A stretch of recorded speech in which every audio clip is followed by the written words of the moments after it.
He had $37 left in his checking account, a daughter asleep at home, and absolutely nowhere left to fall.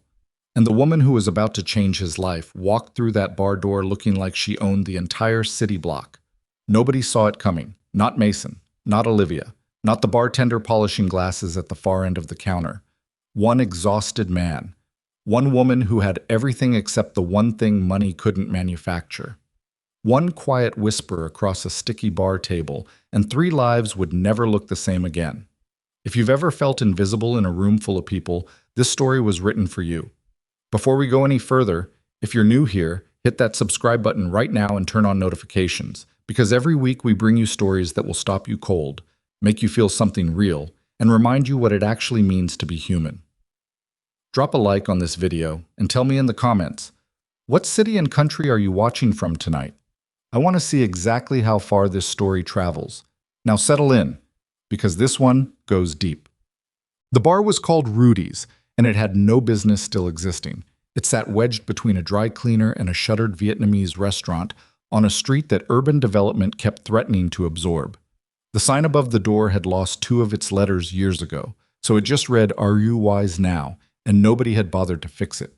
Inside, the lighting was the color of weak tea. The stools wobbled. The jukebox in the corner played songs nobody had requested in at least a decade, cycling through its own private playlist of forgotten country ballads, and one inexplicable Fleetwood Mac deep cut that played every 40 minutes without fail. It was, in other words, exactly the kind of place where a man could sit without anyone asking him how he was doing. Mason Carter had discovered Rudy's 14 months ago when his truck broke down 2 blocks away, and he'd walked in out of the November cold asking if he could use their phone charger.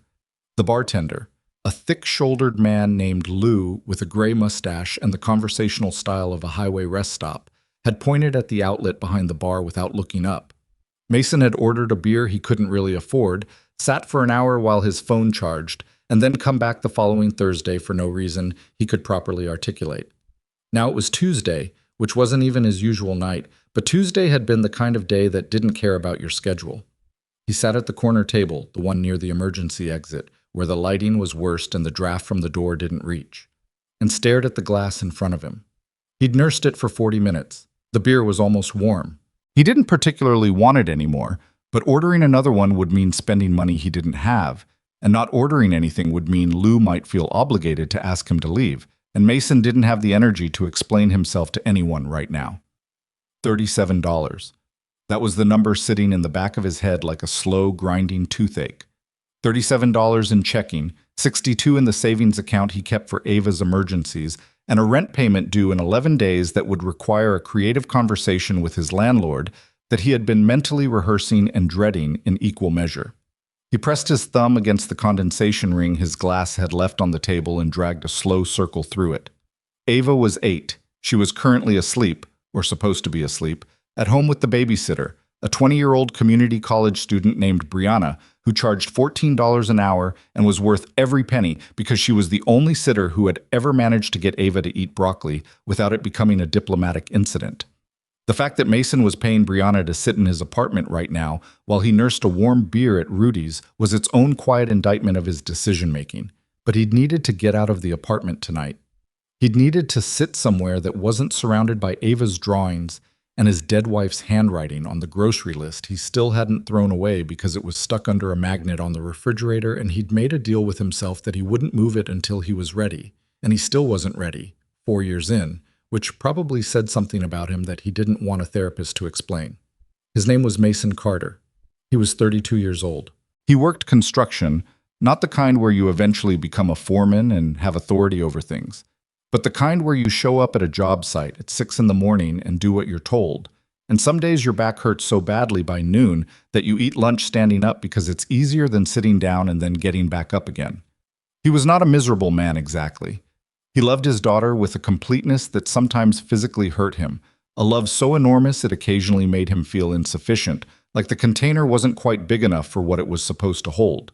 He had friends, loosely, guys from the site who'd have a beer with him on Fridays, a neighbor named Gerald, who let him borrow tools and occasionally watched football with him. He had a life. It was just a life that had been built entirely around survival and Ava, with no room left over for anything that resembled his own interior experience. He'd been trying, lately, to remember the last time someone had asked him what he wanted. Not what he needed, not what had to get done. What he wanted. He couldn't come up with anything. The bar door opened. Mason didn't look up. People came in and out all night, but something about the way the ambient noise shifted made him glance toward the entrance anyway, some subconscious calibration of the room's social temperature. She walked in like someone who had never been inside a place like this, and was determined not to look like it. She wore a gray coat, the expensive kind, the kind where the cut does all the work, over clothes that were clearly office-appropriate but not flashy. No jewelry except small earrings. Hair pulled back in a way that had probably started the day neat and was now showing 12 hours of effort. She stood just inside the doorway for a moment, scanning the room, and there was something in her expression that Mason recognized despite never having seen her face before. A species of exhaustion that had nothing to do with being tired and everything to do with being completely, hollowly alone in a room full of people. He looked away. She made her way to the bar.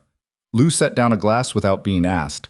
Apparently he'd developed a read on people over 30 years behind the counter. And she shook her head, said something Mason couldn't hear, and pointed at the bourbon on the shelf. Lou poured. She paid cash, which mildly surprised Mason for reasons he couldn't explain, and then she picked up her glass and turned to look for somewhere to sit. The bar was maybe a third full.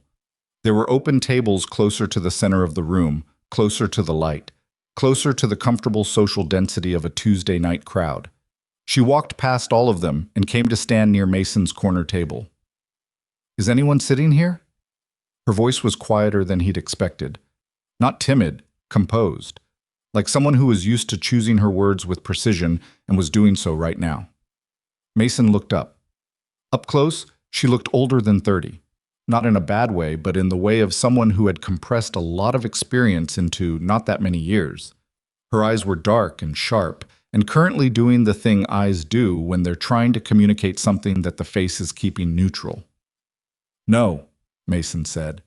She sat down.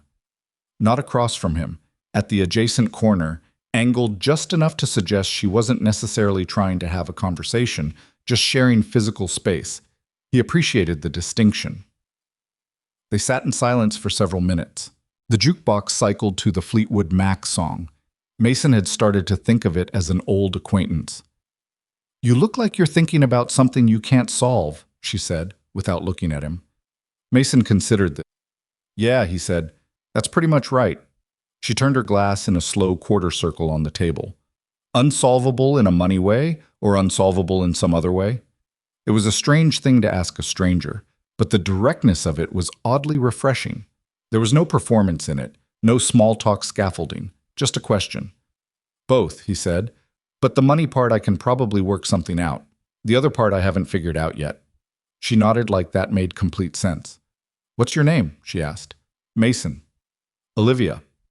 They shook hands across the corner of the table, a slightly formal gesture that felt weirdly right in context, like two people who decided to be honest about the fact that they were strangers rather than pretend otherwise. "What's the thing you can't solve?" he asked, because she'd asked him, and it seemed fair. She looked at her glass for a moment. When she spoke, her voice had the quality of someone choosing the honest answer over the safe one. "I lost something today. A deal I'd worked on for 8 months. Fell apart this afternoon." She paused. "But that's not actually the part I can't solve." "What's the part you can't solve?" "I got back to my apartment after it happened, and I realized I didn't have anyone I wanted to call." She said it plainly, without self-pity, which somehow made it land harder. "Not because I don't know people. I know a lot of people, but none of them felt like the right call. So I walked around for a while, and then I ended up here." Mason looked at her for a moment. "That's a harder problem than a deal falling through." "Yes," she said, "it is." The bar noise moved around them. A burst of laughter from the pool table end, Lou's voice saying something stern to someone who'd apparently knocked over a drink. Mason and Olivia sat in their corner like the room existed at a remove from them. "What kind of deal?" he asked, mostly because he was curious, and partly because asking questions was easier than sitting in his own thoughts. She smiled. "A small, controlled thing. Investment acquisition. International. We were close." She shook her head slightly. "The counterparty pulled out at the last minute over a term we'd negotiated 4 separate times. I think they just changed their minds about the whole thing and didn't know how to say so directly." How much? She told him. The number had so many digits that Mason had to run it through his head twice. His entire life's earning potential, stacked up many times over. Okay, he said slowly. That's a bad day. It is. She looked at him sideways. You don't look shocked. I'm not the kind of person who gets shocked by numbers anymore, he said. I grew up watching people talk about money they didn't have like it was real, and now I work with people who have money they don't talk about at all. Numbers are just numbers. They don't tell you much about what's actually going on. She regarded him with something that might have been reassessment. What do you do? Construction, residential mostly, some commercial work when I can get it.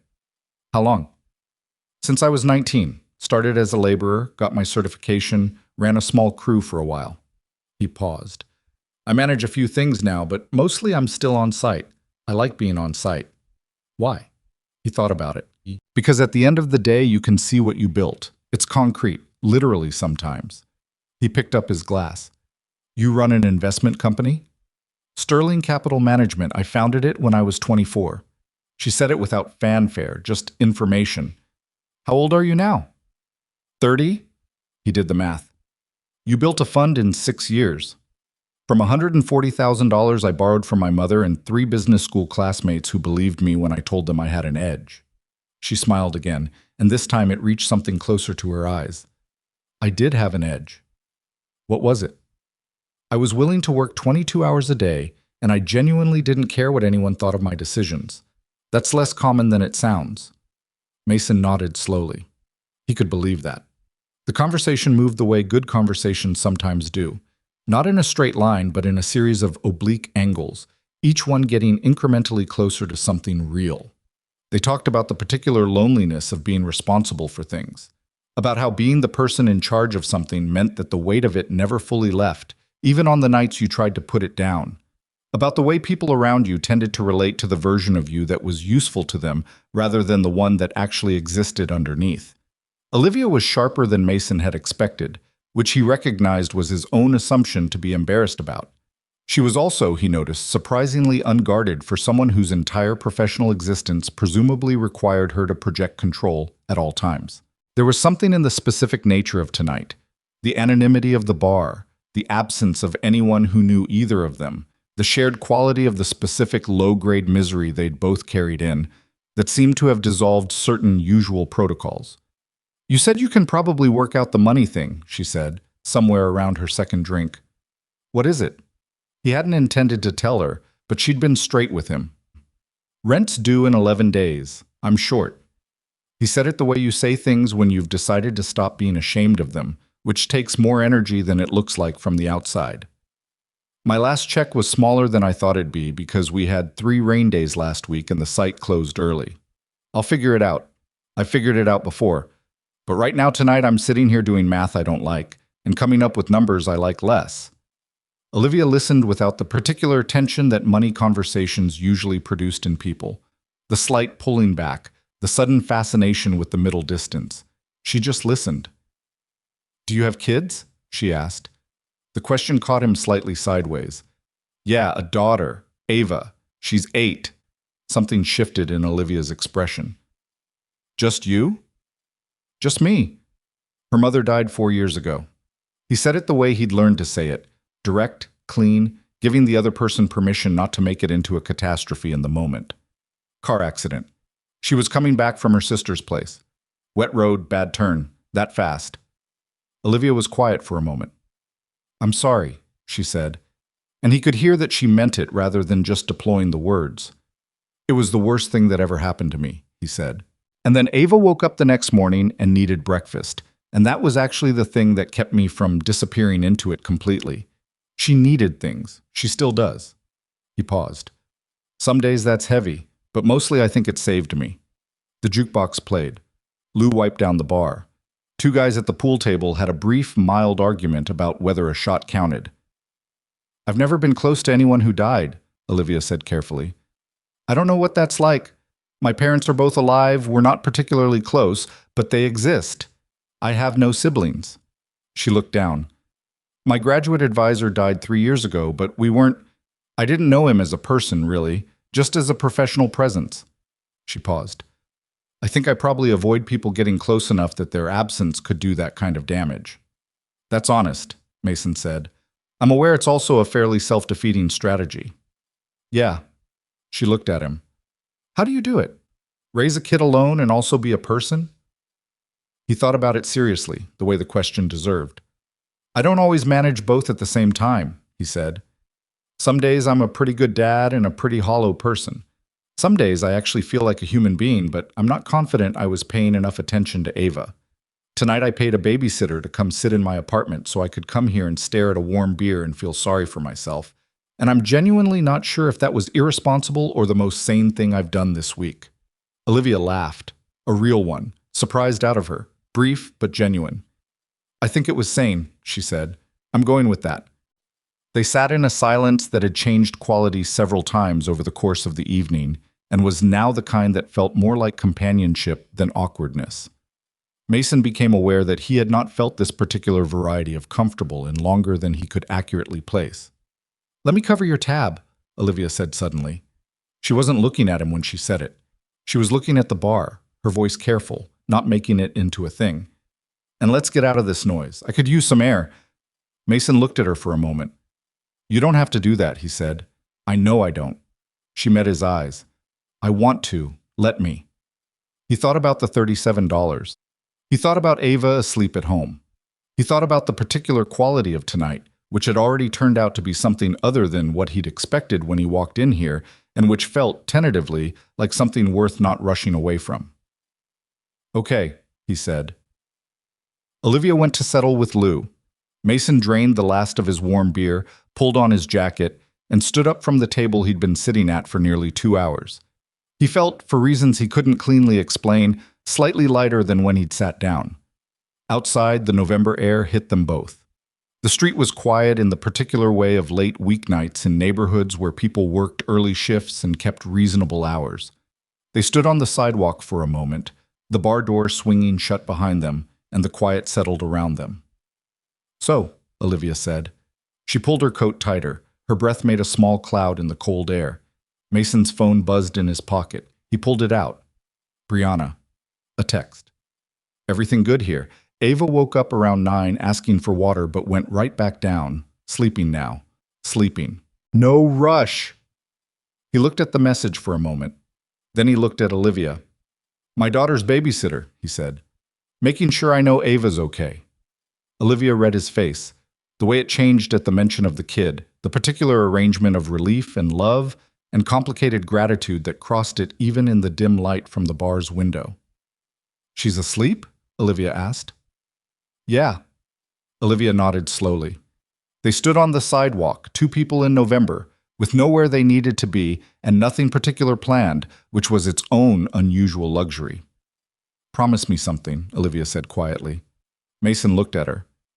Promise me we don't walk away from this as strangers. She said it plainly, without any quality of proposition or performance, just the honest statement of what she wanted. I don't know what that means exactly. I just know tonight was different, and I'd like it not to disappear when we turn in opposite directions. Mason considered this. The reasonable, cautious part of him had a few observations to make about the distance between their worlds, the complete impracticality of whatever this was, the ways that need and loneliness could convince 2 people that proximity was the same thing as connection. He noted all of it. Then he thought about the way she'd said, I didn't have anyone I wanted to call, not with self-pity, just with the plain, terrible honesty of it, and the specific recognition he'd felt in his chest because he knew that feeling from the inside too. I make a pretty good grilled cheese sandwich, he said. She blinked. Then slowly she smiled. A real one, unguarded, reaching all the way up. Yeah? Yeah, Ava's a critic, so I've had to develop actual technique. That sounds like exactly what I need right now.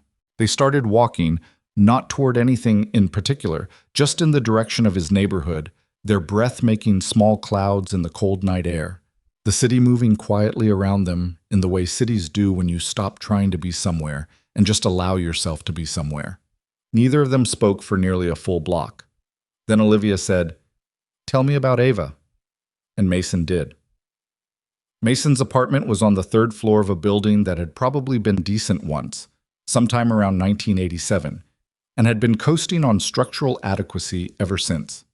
The elevator had been out of service for so long that the handwritten out of order sign taped to its doors had faded to near illegibility, the tape yellowed and curling at the corners.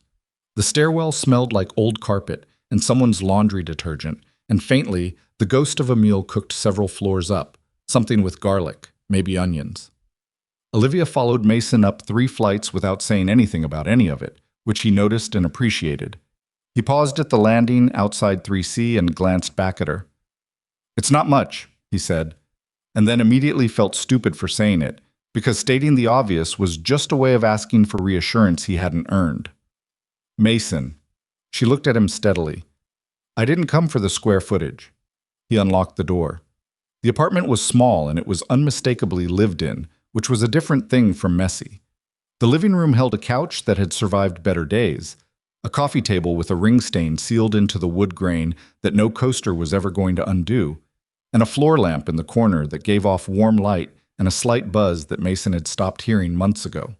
Ava's backpack was propped against the wall by the door. A pair of small sneakers, pink, one lace untied, sat beside it with the haphazard precision of a child who had been told to put her shoes by the door and had technically complied. On the coffee table, a library book about horses that Ava was working through, a half-finished word search puzzle, and a crayon drawing of what appeared to be a house with a very large sun and 2 figures of significantly different heights standing in front of it. The taller figure had a construction helmet. The smaller one had a ponytail that extended nearly to its feet. Olivia stopped just inside the door and looked at the room. She didn't say anything for a moment. She just looked. At the shoes, at the drawing on the table, at the refrigerator visible through the kitchen doorway, which was covered in artwork held up by an assortment of mismatched magnets. There was something in her expression that Mason couldn't immediately name. Not pity. He was calibrated to recognize pity, and this wasn't it. Something quieter than that. Something that looked, if he had to guess, like a person encountering a thing they had forgotten existed. "She draws," Olivia said. "Constantly. I buy the big multi-packs of crayons. We go through them in about 2 months. What's her favorite color?" "Orange. Specifically orange, not red-orange. She's made this distinction clear." He moved toward the kitchen. "She went through a phase where everything she drew was orange. Trees, people, the sky. Our neighbor Gerald's cat, which is actually gray, but in Ava's portfolio it's a deep orange. Gerald was weirdly flattered." Olivia laughed softly, still standing near the door, taking the room in. Brianna appeared from the hallway. 20 years old, wearing her community college sweatshirt, holding her phone with the practiced grip of her generation. She stopped when she saw Olivia, her expression cycling through surprise and then a studied attempt to look neutral about it. "Hey, Mr. Carter." Her eyes moved briefly to Olivia and back. "Hey, Bri. Everything good?" "Totally. She woke up once, like I texted, but she went right back out. She's been asleep since maybe 9:15. "Good. Thank you." He pulled his wallet, counted out the bills. He'd worked it out on the walk over, he had enough for tonight, and handed them to her. Brianna pocketed the money with the smooth efficiency of someone who did not make a production of financial transactions, which Mason had always considered a mark of genuine character. "Nice to meet you," Brianna said to Olivia on her way out. "You too," Olivia said. The door closed. The apartment was quiet in the specific way of a place where a child is sleeping, a quality of hush that felt different from ordinary silence, more intentional, like the whole space was holding something. "I'll check on her," Mason said, and went down the short hallway. Ava's room was small enough that the twin bed, the dresser, and the bookshelf used up most of the available floor space. She was asleep on her side facing the wall, one arm curled under the pillow, the other thrown across a stuffed elephant named, by Ava's inscrutable naming logic, Professor Stamp. The nightlight on the dresser put out a faint amber glow. Her hair was loose and fanned out across the pillow, the way it always did when she slept, and her breathing was the deep, unhurried rhythm of a child completely given over to unconsciousness, the way only children and the very old managed to sleep. Mason stood in the doorway for a moment. This was a thing he did. Not every night, but often. Just stood there for a minute. Checking, yes, but also something else, something he didn't have a clean word for. He pulled the door to, not fully closed, she didn't like fully closed, and went back to the kitchen. Olivia had found her way to the kitchen doorway and was looking at the refrigerator. Not into it, at the front of it, at the drawings. There were maybe 15 of them at the moment, overlapping in places, held up by magnets shaped like fruits, and the letters of the alphabet, and one that said Niagara Falls that Mason had no memory of acquiring. Among the drawings were a school photo from second grade, a list in Ava's handwriting titled Things I Want to Learn. Item 3 was how to make a real fire, which Mason had thoughts about. And one item that was not a drawing at all, a grocery list in a different handwriting, neater, in blue pen, partly obscured by a crayon drawing of a dragon. Mason went to the cabinet and got out the bread. "She's asleep," he said. "Out cold." "Good." Olivia turned from the refrigerator. She'd taken her coat off at some point and draped it over the back of a kitchen chair. Without it, she looked slightly less armored, in just the dark blouse and slacks she'd presumably worn to whatever had preceded tonight's catastrophe. "What can I do?" "Nothing. Sit down. The grilled cheese situation is a one-man operation." "I could argue that point. You run a fund," he said, getting out the cast-iron skillet he kept on the back burner because it was too heavy for the cabinet. "I guarantee you delegate most things. This you don't need to delegate." She sat at the kitchen table, which had 2 chairs and technically 4 legs, though one of them had a slightly suspect relationship with level ground. Mason turned on the burner and went to the refrigerator. He had sharp cheddar, the good kind, not the individually wrapped slices, and butter and the bread he'd baked in a Dutch oven last Sunday, which Ava had watched with enormous patience and then declared tasted like pizza without the fun parts. He chose to interpret this as a compliment to both. "You bake bread?" Olivia said, watching him work. "Ava wanted to.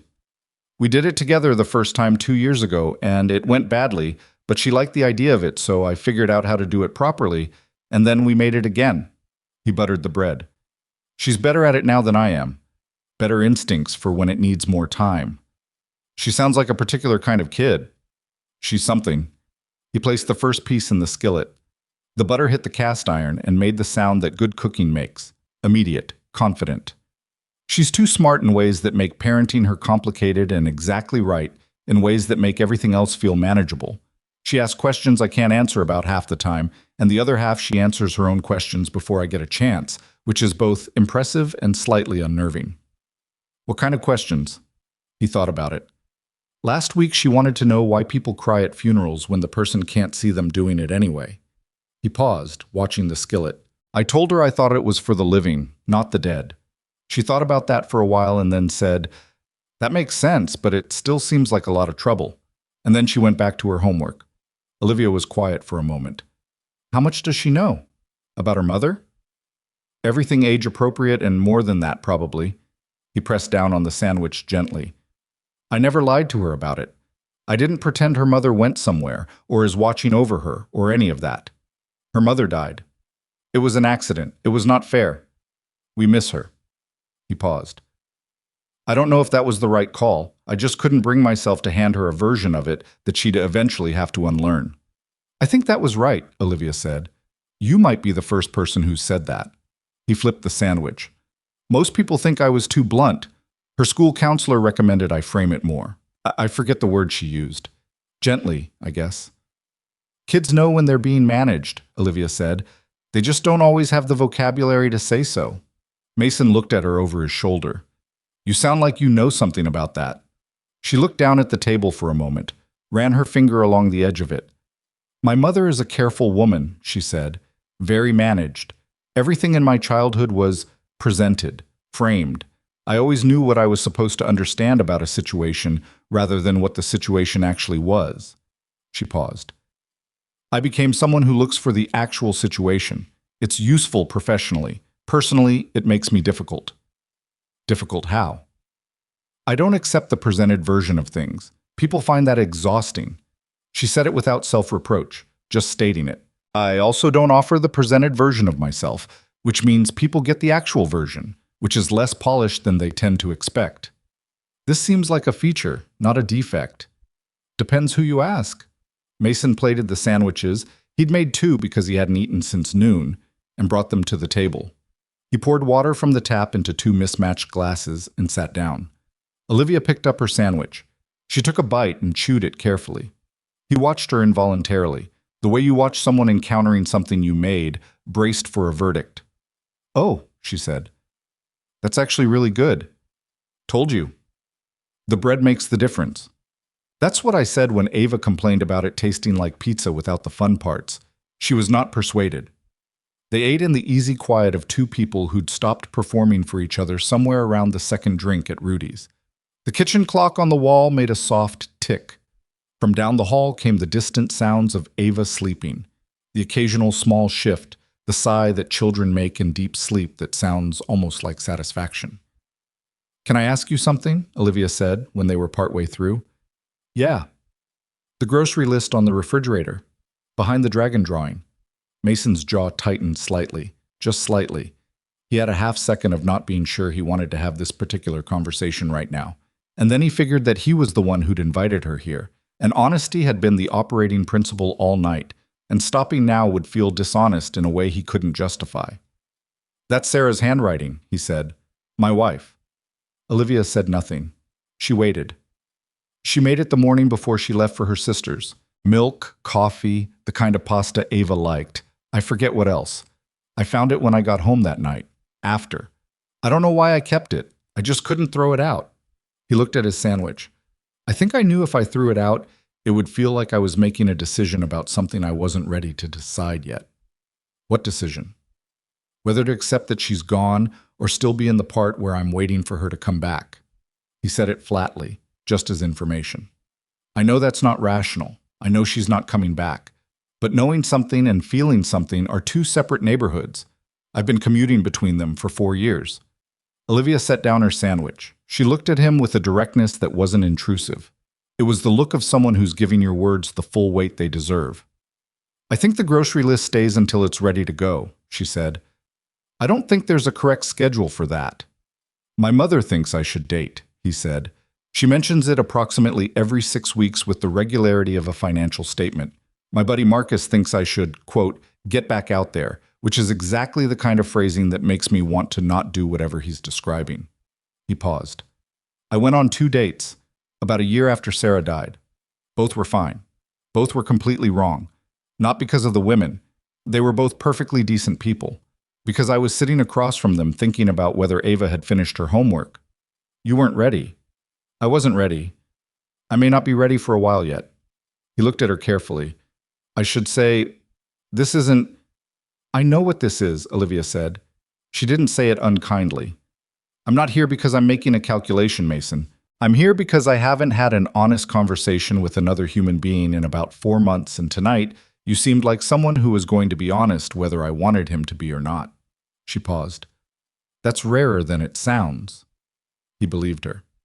He also recognized somewhere in the architecture of his chest that this woman sitting at his kitchen table at 11:30 on a Tuesday was one of the more genuine people he'd encountered in a long time, which was its own complicated feeling to sit with.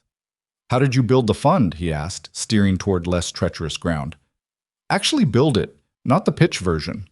She settled back in her chair, and he could see the slight shift that came with being asked about something she actually knew, a loosening of the particular tension she carried in her shoulders. The first year was brutal, she said. I was working out of a sublease on a shared office in Midtown. Me and one analyst I'd hired away from a bank by offering her a title she wouldn't get anywhere else for another decade. We had the $140,000, which sounds like money, until you realize what it actually costs to operate, even at minimum viable scale. She shook her head. I made 3 investments in the first 8 months. One of them was fine. One of them nearly broke us. The third one returned 400% in 14 months, which is the one that saved everything, and also the one that people love to lead with when they write about me, as if it proves some kind of genius rather than a decision I made in a conference room with sweaty hands hoping I was right. Were you right for the right reasons or the right reasons in retrospect? She pointed at him. That is exactly the right question, and the honest answer is both. I'd done the analysis correctly. I'd also benefited from a market shift that I'd predicted, but not with the confidence I claimed in the room. She paused. I have never said that out loud to another person. Why not? Because the whole enterprise of being taken seriously in investment management, when you're a 30-year-old woman, requires a certain projected certainty. You can't afford ambiguity. The moment you admit you got lucky, even partially, even in the right direction, people recalibrate their entire estimation of your capability. That seems exhausting. It is, she said. It is genuinely, consistently exhausting. She picked up her water glass. The fun grew because the returns were real, and because I'm good at reading which way a room is actually leaning before anyone says it out loud. But the image of what sterling capital is, that's managed, carefully. And there are days I can't remember which version of myself I was before I started managing it. Mason looked at her for a long moment. What were you like at 20? He asked. She thought about it. Meaner, she said. Or not meaner, more direct. I said what I thought without packaging it. I wore it badly on people sometimes. She smiled at the table. I had a professor in graduate school who called me the most exhausting mind he'd ever taught. He meant it as a compliment. I didn't always care if it was. What happened to that person? She's still in there. She looked up. She came out tonight, apparently. Mason took the plates to the sink. He ran the water and washed them, which was a reflex. He washed dishes immediately, a habit born of small kitchen practicality and the knowledge that if he left them, Ava would see them in the morning and ask questions about the timeline of his evening that he wasn't prepared to answer to an 8-year-old. Olivia stood and leaned against the kitchen doorway, watching him wash dishes the way you watch something ordinary that has taken on an unexpected quality of interest. Tell me something about Sarah, she said. It caught him off guard. People almost never asked him to do that. To tell them something good, something specific and small, rather than offering the careful condolence and the subject change. He turned off the water and stood for a moment with the dish towel. She couldn't stand cilantro, he said, like viscerally. She'd pick it out of anything with the precision of someone performing surgery. She always said it tasted like dish soap, and nobody could convince her otherwise. He dried his hands. She used to sing in the car, badly and completely without embarrassment. Old songs, stuff from before either of us were born. Motown, some country, whatever came on. She didn't care if she knew the words. She'd just make sounds that approximated the melody and fill in the gaps. He folded the towel and hung it on the oven handle. Ava does that now, same thing. She doesn't know she does it. Olivia's expression was something he didn't have a name for. Not sorrow, something more complicated. She sounds like someone I would have liked, she said. Most people did. He leaned against the counter. She had this quality of... She didn't decide whether she liked you immediately. She waited. She observed. And then when she decided, it was completely. No reservations. She was like that with me.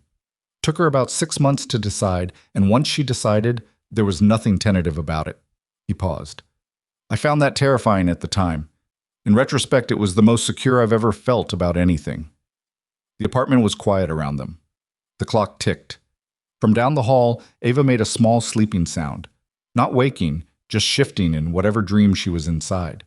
They moved to the living room because standing in the kitchen felt too much like being in a transitional space, somewhere between things rather than settled. Olivia sat on one end of the couch. Mason sat on the other, a full cushion of distance between them, which felt right, and neither of them commented on it. They talked for another hour and a half. The conversation moved the way it had moved at Rudy's, not in a line but in widening circles, each loop getting further from the safe center and closer to the actual edge of things. Olivia talked about the year her fund nearly collapsed. Not the deal that had fallen through today, but an earlier crisis, 18 months in, when a counterparty had gone under and taken a significant position with it, and she had spent 4 days not sleeping and not telling anyone how frightened she was because the whole architecture of Sterling Capital at that point was partially built on Olivia Sterling appearing to be someone who did not get frightened. She told it like a story about someone else, almost, with the ironic distance of retrospect, but Mason could hear the residue of it, the weight it had left behind. Mason talked about the 6 months after Sarah died, when Ava was 4 and couldn't fully understand and would ask, with the bright randomness of a grieving 4-year-old, when Mama was coming back, and Mason had to find new and honest ways to answer the same question without breaking every time in front of a child who needed him not to break. He talked about the particular math of being a widowed single father, the calculation of energy and money and time that never quite balanced, the constant sensation of robbing one column to pay another. He talked about a night, 8 months after Sarah, when Ava had a fever and he'd been awake since 3 in the morning, and he'd sat in the bathroom at 5 a.m. with his back against the bathtub, and just cried for about 15 minutes, completely silently, because he didn't want to wake her. "And then," Olivia said, "and then I heard her calling me from her room." He looked at the coffee table. "She wanted water, so I got up, got the water, brought it to her. She drank it and immediately fell back asleep." He paused. "That's usually how it goes. You hit the wall and then someone needs water and you get up." Olivia was quiet for a long moment. "I cried in a bathroom at the Ritz in Singapore last March," she said, "after closing the Tanaka deal, which was a successful close, a good day technically." She looked at the lamp in the corner. "Everyone had gone to the dinner, the celebrating dinner, and I said I needed a minute and went to the hotel bathroom and sat on the floor in a $1,000 suit, and I didn't know what I was crying about exactly. I still don't. Completely." "Pressure finding a hole," Mason said. She looked at him. "That's what my foreman used to call it. When the work builds up and there's no outlet, and it finds whatever small crack is available." He shrugged slightly. "It doesn't mean something's wrong. It just means you're a container, and containers have limits." She held that for a moment, turning it over. "I don't usually allow myself to think of it that way," she said. "I usually diagnose it as weakness." "Yeah, well, that's the wrong diagnosis." She looked at him with an expression that was close to gratitude but didn't quite land there. Something more like recognition, the feeling of being handed back a thing you'd misplaced. It was past midnight. The Tuesday that had started badly had become something else entirely, something Mason didn't have a precise category for. Not a date, not a friendship exactly, not a transaction of any kind. More like an accidental opening. Two people who'd each walked into a bar carrying the specific weight of a life with no one to help hold it, and had, for a few hours, helped each other hold it. Olivia stood, reached for her coat. "I should go," she said. "Yeah." Mason stood too. He walked her to the door. They stood in the small entryway with Ava's backpack between them. "Thank you for the grilled cheese," she said. "Thank you for the tab at Rudy's." "That was nothing." It wasn't nothing. He said it quietly, directly. It was the kind of thing that feels small and isn't. She looked at him for a moment, and he could see her calibrating, weighing something, deciding. She reached into her coat pocket, found a card, and set it on the small table by the door. It was plain, just her name and a number, no title, no company name. "This is my actual phone," she said, "not the office line." She paused. "No expectation. Tonight mattered. I didn't want to walk out and have it disappear." He picked up the card. It was heavy stock, the kind that costs more than it should, the kind that communicates something without trying to. "I don't have a card," he said. "Tell me your number." He did. She put it in her phone. Neither of them made it into anything more than what it was. A number, saved. A thread, thin but real, between two people who'd been honest with each other in a way that didn't happen often enough. She opened the door. The hallway was quiet, the building's old bones settling around them. "Mason," she said. "Yeah. I mean it. Tonight mattered." "I know," he said. "It did." She walked down this hall toward the stairwell. He watched until she reached the landing and started down, and then he closed the door softly, quietly enough not to wake Ava. He stood in the entryway for a moment, her card in his hand. Then he walked to the kitchen and poured himself a glass of water and stood at the counter in the dark, looking at the refrigerator. At the drawings, the magnets, the grocery list in blue pen half hidden by the orange dragon. He stood there long enough that the refrigerator's compressor cycled on and off again. He set the card on the counter. He thought about Sarah, the way she would have had an opinion about tonight that was direct and probably more accurate than whatever he'd come up with on his own. He thought about Ava down the hall, asleep, dreaming something orange. He thought about $37 and rent 11 days out, and the particular calculus of a life built around necessity, and how somewhere in the middle of all that, tonight, something had happened that didn't fit neatly into any of the categories he'd established for how his days worked. He didn't know what to do with it. He supposed he didn't have to know yet. He finished the water, rinsed the glass, and put it on the rack to dry. Then he went down the hall, checked on Ava one more time, still out, still breathing with that complete abandon, Professor Stamp tucked under her arm, and went to bed. He did not fall asleep immediately. He lay in the dark and looked at the ceiling and thought about the way Olivia had said tonight mattered, Not like she was asking him to confirm it, but like she was telling him something true about herself. Outside, the city made its quiet nighttime sounds. A car. A distant siren, moving away. Wind against the window. Eventually, Mason slept. She texted him 3 days later. Not in the morning, when people send the careful messages they've drafted in their heads, but at 2:17 in the afternoon, which meant she'd been in the middle of something and done it anyway. The Tanaka deal came back. Different terms. I have 4 hours to decide. Mason read it on his lunch break, sitting in his truck with the engine running for heat, a sandwich from the deli 2 blocks from the site going cold in his lap. He read it twice because he wasn't sure what she was asking for, advice or just someone to tell. What do you think? He typed back. The response came in under a minute. I think they need us more than they're letting on. The new terms are worse on paper, but the structure gives us more exit flexibility. I think I say yes, then say yes. I already did. I just wanted to tell someone. He sat with that for a moment. Then, how'd it feel? Exactly like every other decision I've made at this level, like jumping off something and hoping the math was right. Was it? Ask me in 18 months.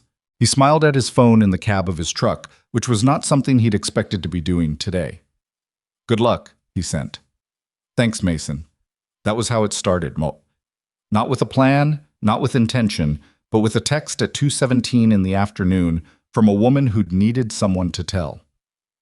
They talked on the phone for the first time 4 days after that. She'd called at 9:30, after Ava was in bed, and they'd talked for an hour and 20 minutes about nothing in particular and everything adjacent to important. The Tanaka deal's early signals, Ava's school play rehearsal, a book Mason had been trying to read for 6 months and kept abandoning, a board member at Sterling Capital who Olivia described as the kind of man who had never once in his professional life been told he was wrong about something and had the decision-making record to prove it. What do you do with someone like that? Mason asked. You make sure you never need his vote on the things that matter, she said.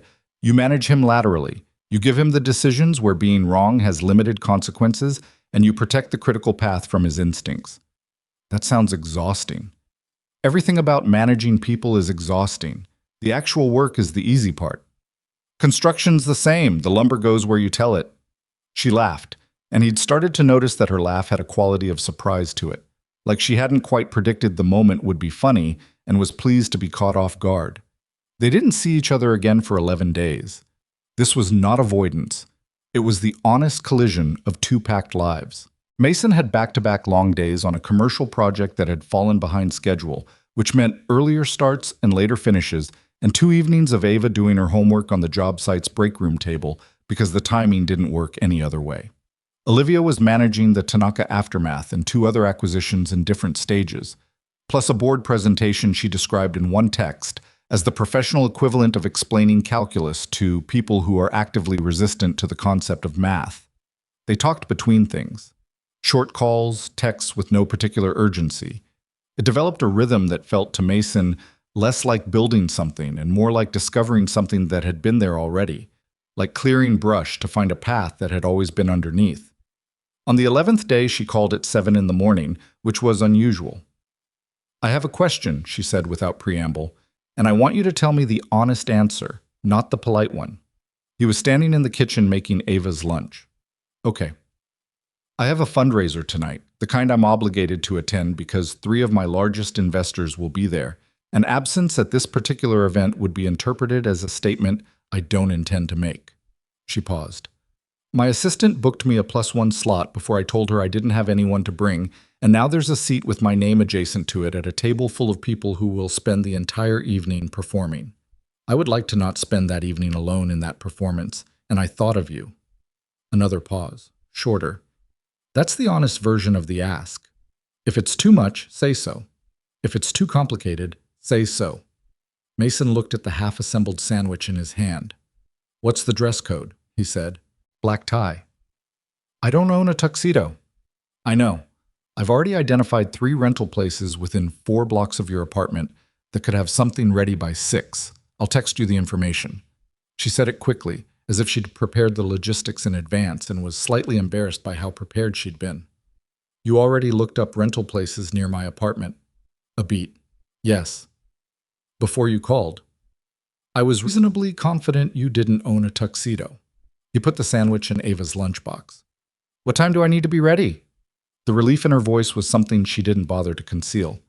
7:30? I'll send a car. You don't need to send a car. The parking situation at the venue is a genuine humanitarian crisis. Let me send a car. He laughed. Fine, send the car. He spent the rest of the morning at work mildly preoccupied, which his site manager Darnell noticed immediately because Darnell had the observational skills of someone who'd spent 25 years reading job sites and the people on them and had transferred those skills wholesale to reading human beings. You're somewhere else today, Darnell said, not accusatory, just noting it. Little bit, Mason admitted. Work or personal? Personal. Darnell looked at him for a long moment, the specific look of a 50-year-old man who had seen things and was deciding how much of his wisdom was being requested. Personal good or personal complicated, he said. Mason thought about it. Both, I think. Darnell nodded slowly. That's usually the ones worth the trouble, he said, and walked away. The tuxedo place was exactly where Olivia's text had said it would be, staffed by a small man named Vincent, who took Mason's measurements with brisk professional efficiency and produced, in 40 minutes, a jacket and trousers that fit well enough that Mason stood in front of the narrow mirror and didn't immediately look like he was wearing someone else's clothing, which was the bar he'd set. He got home at 5:30. Ava was with his neighbor Gerald for the evening. Gerald was 63, retired, had a gray cat named Winston, and a seemingly inexhaustible capacity for letting Ava watch nature documentaries on his television, a pursuit she had recently developed with the concentrated devotion she brought to all her interests. Mason showered, dressed, fought briefly with the bow tie until he found a YouTube tutorial that explained it in terms he could apply, and stood in front of the bathroom mirror assessing the situation. He looked, he decided, like a version of himself that had been run through a setting he didn't usually operate in. Not wrong, exactly, just different. He thought briefly of Sarah, who would have had something specific and affectionate to say about him in a tuxedo, something that would have made him feel slightly less like he was performing a costume and more like the costume was his. He pushed that thought to one side. Not away, just to one side.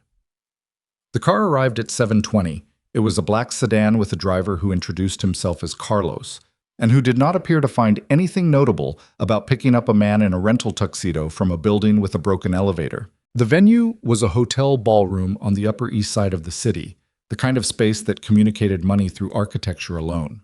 High ceilings, surfaces that absorbed sound expensively, the particular quality of lighting that required a professional to design and a significant budget to execute.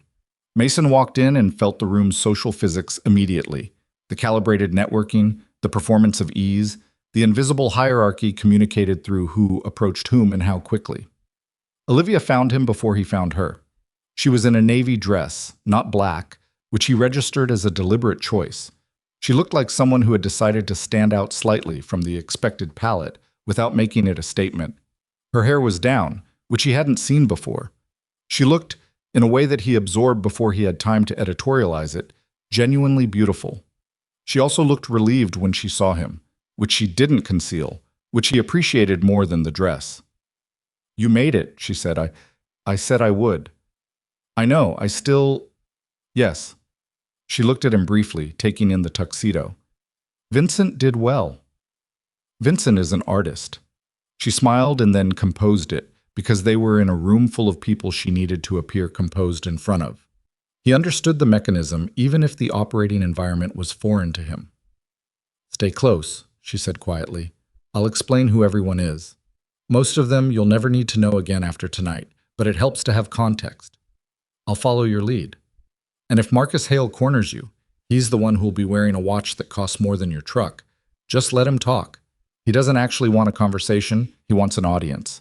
Give him 2 minutes and he'll move on. Copy that. The evening was, in various ways, exactly what Olivia had described.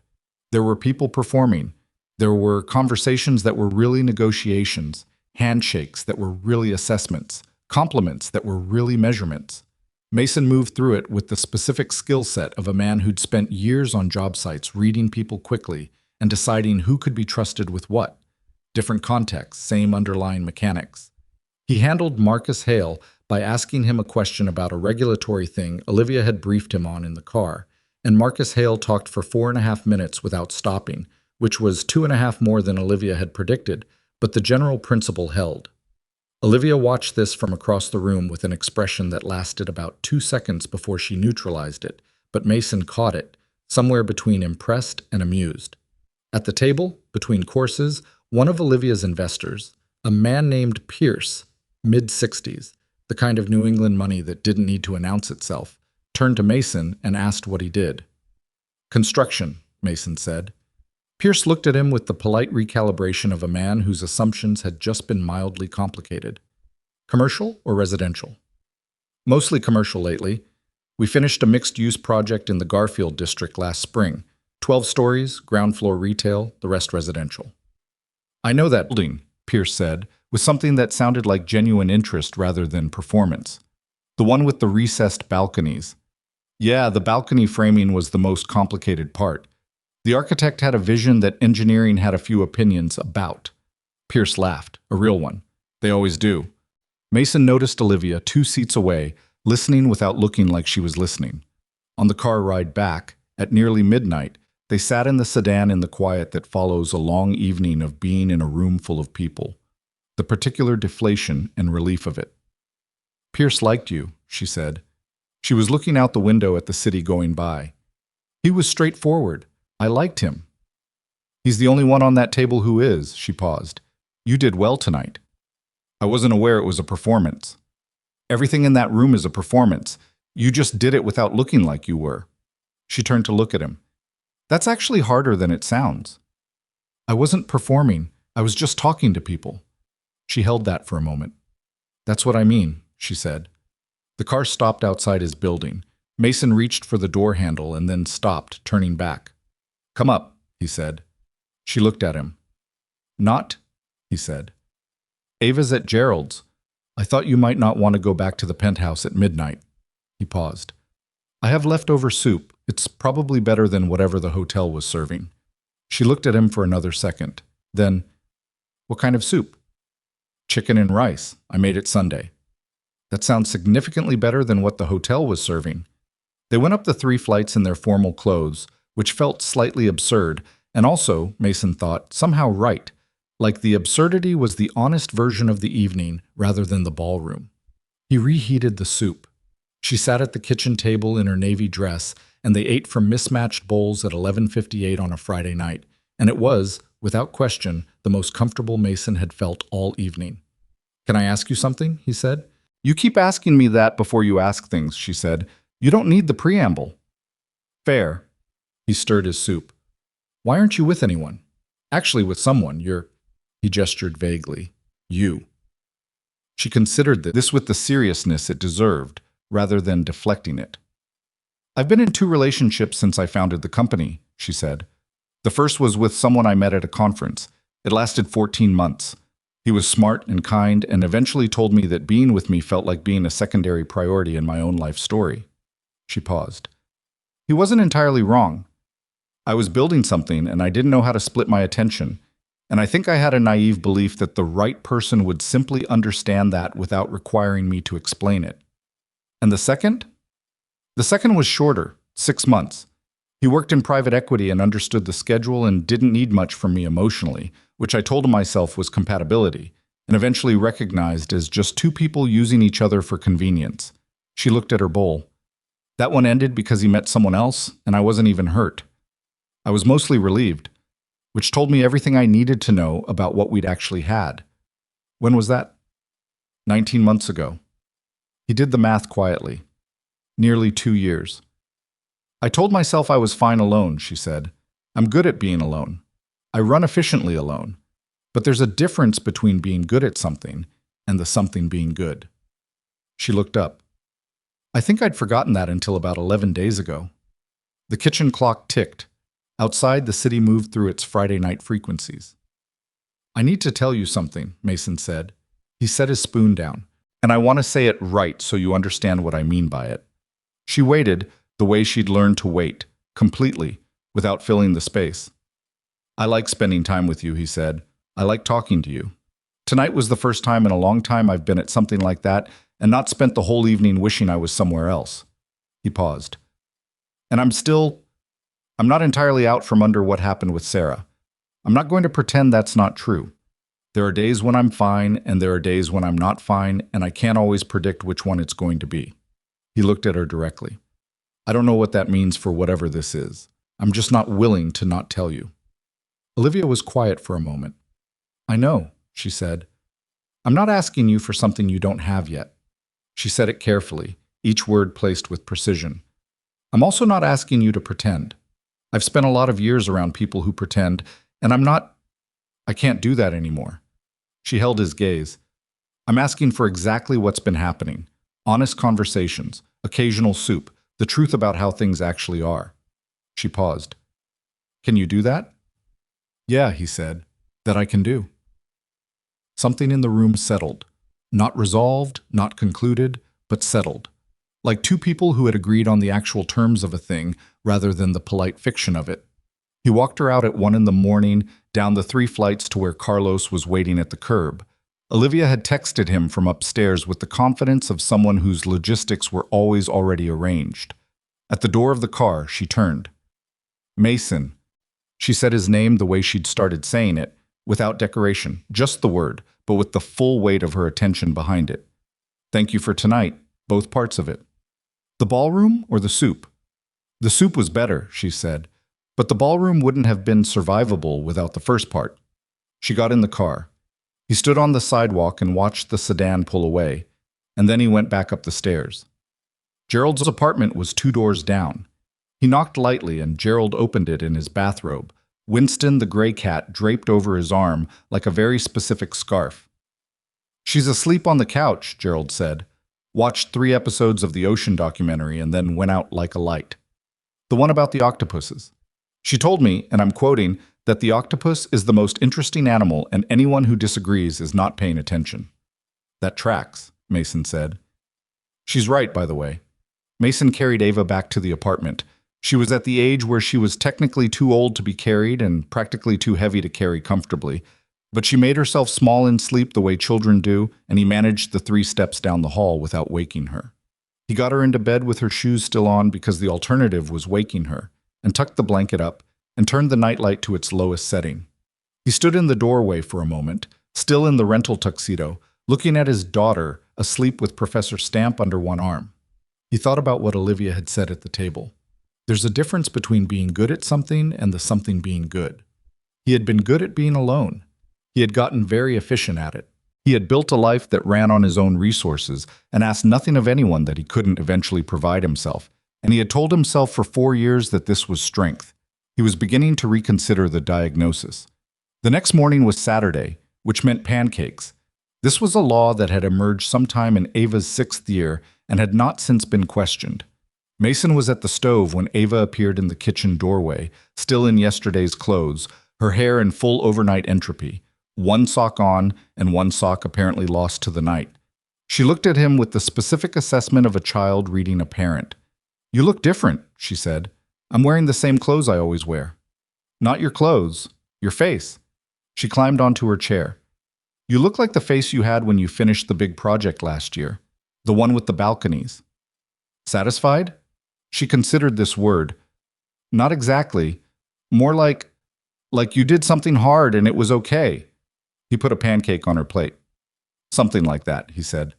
She poured syrup with the focused intensity she applied to important tasks. Gerald says the octopus is the most interesting animal. Gerald is a man of discernment. What's discernment? It means good judgment. She ate a bite of pancake. Dad? Yeah. Who's the woman?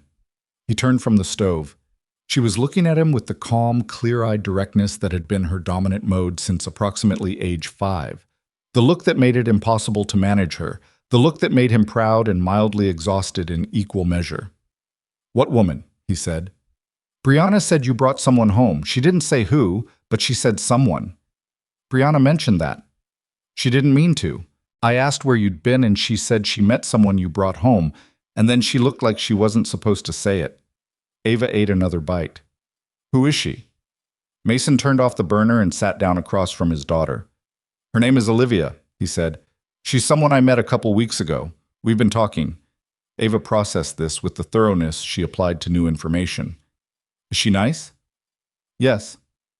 Is she nice for real or nice like the way Mrs. Patterson at school is nice, where she smiles a lot, but you can tell she's tired of the question? For real, he said. She doesn't smile unless she means it. Ava considered this as a quality indicator and appeared to find it acceptable. Does she know about Mom? Yes. What did you tell her?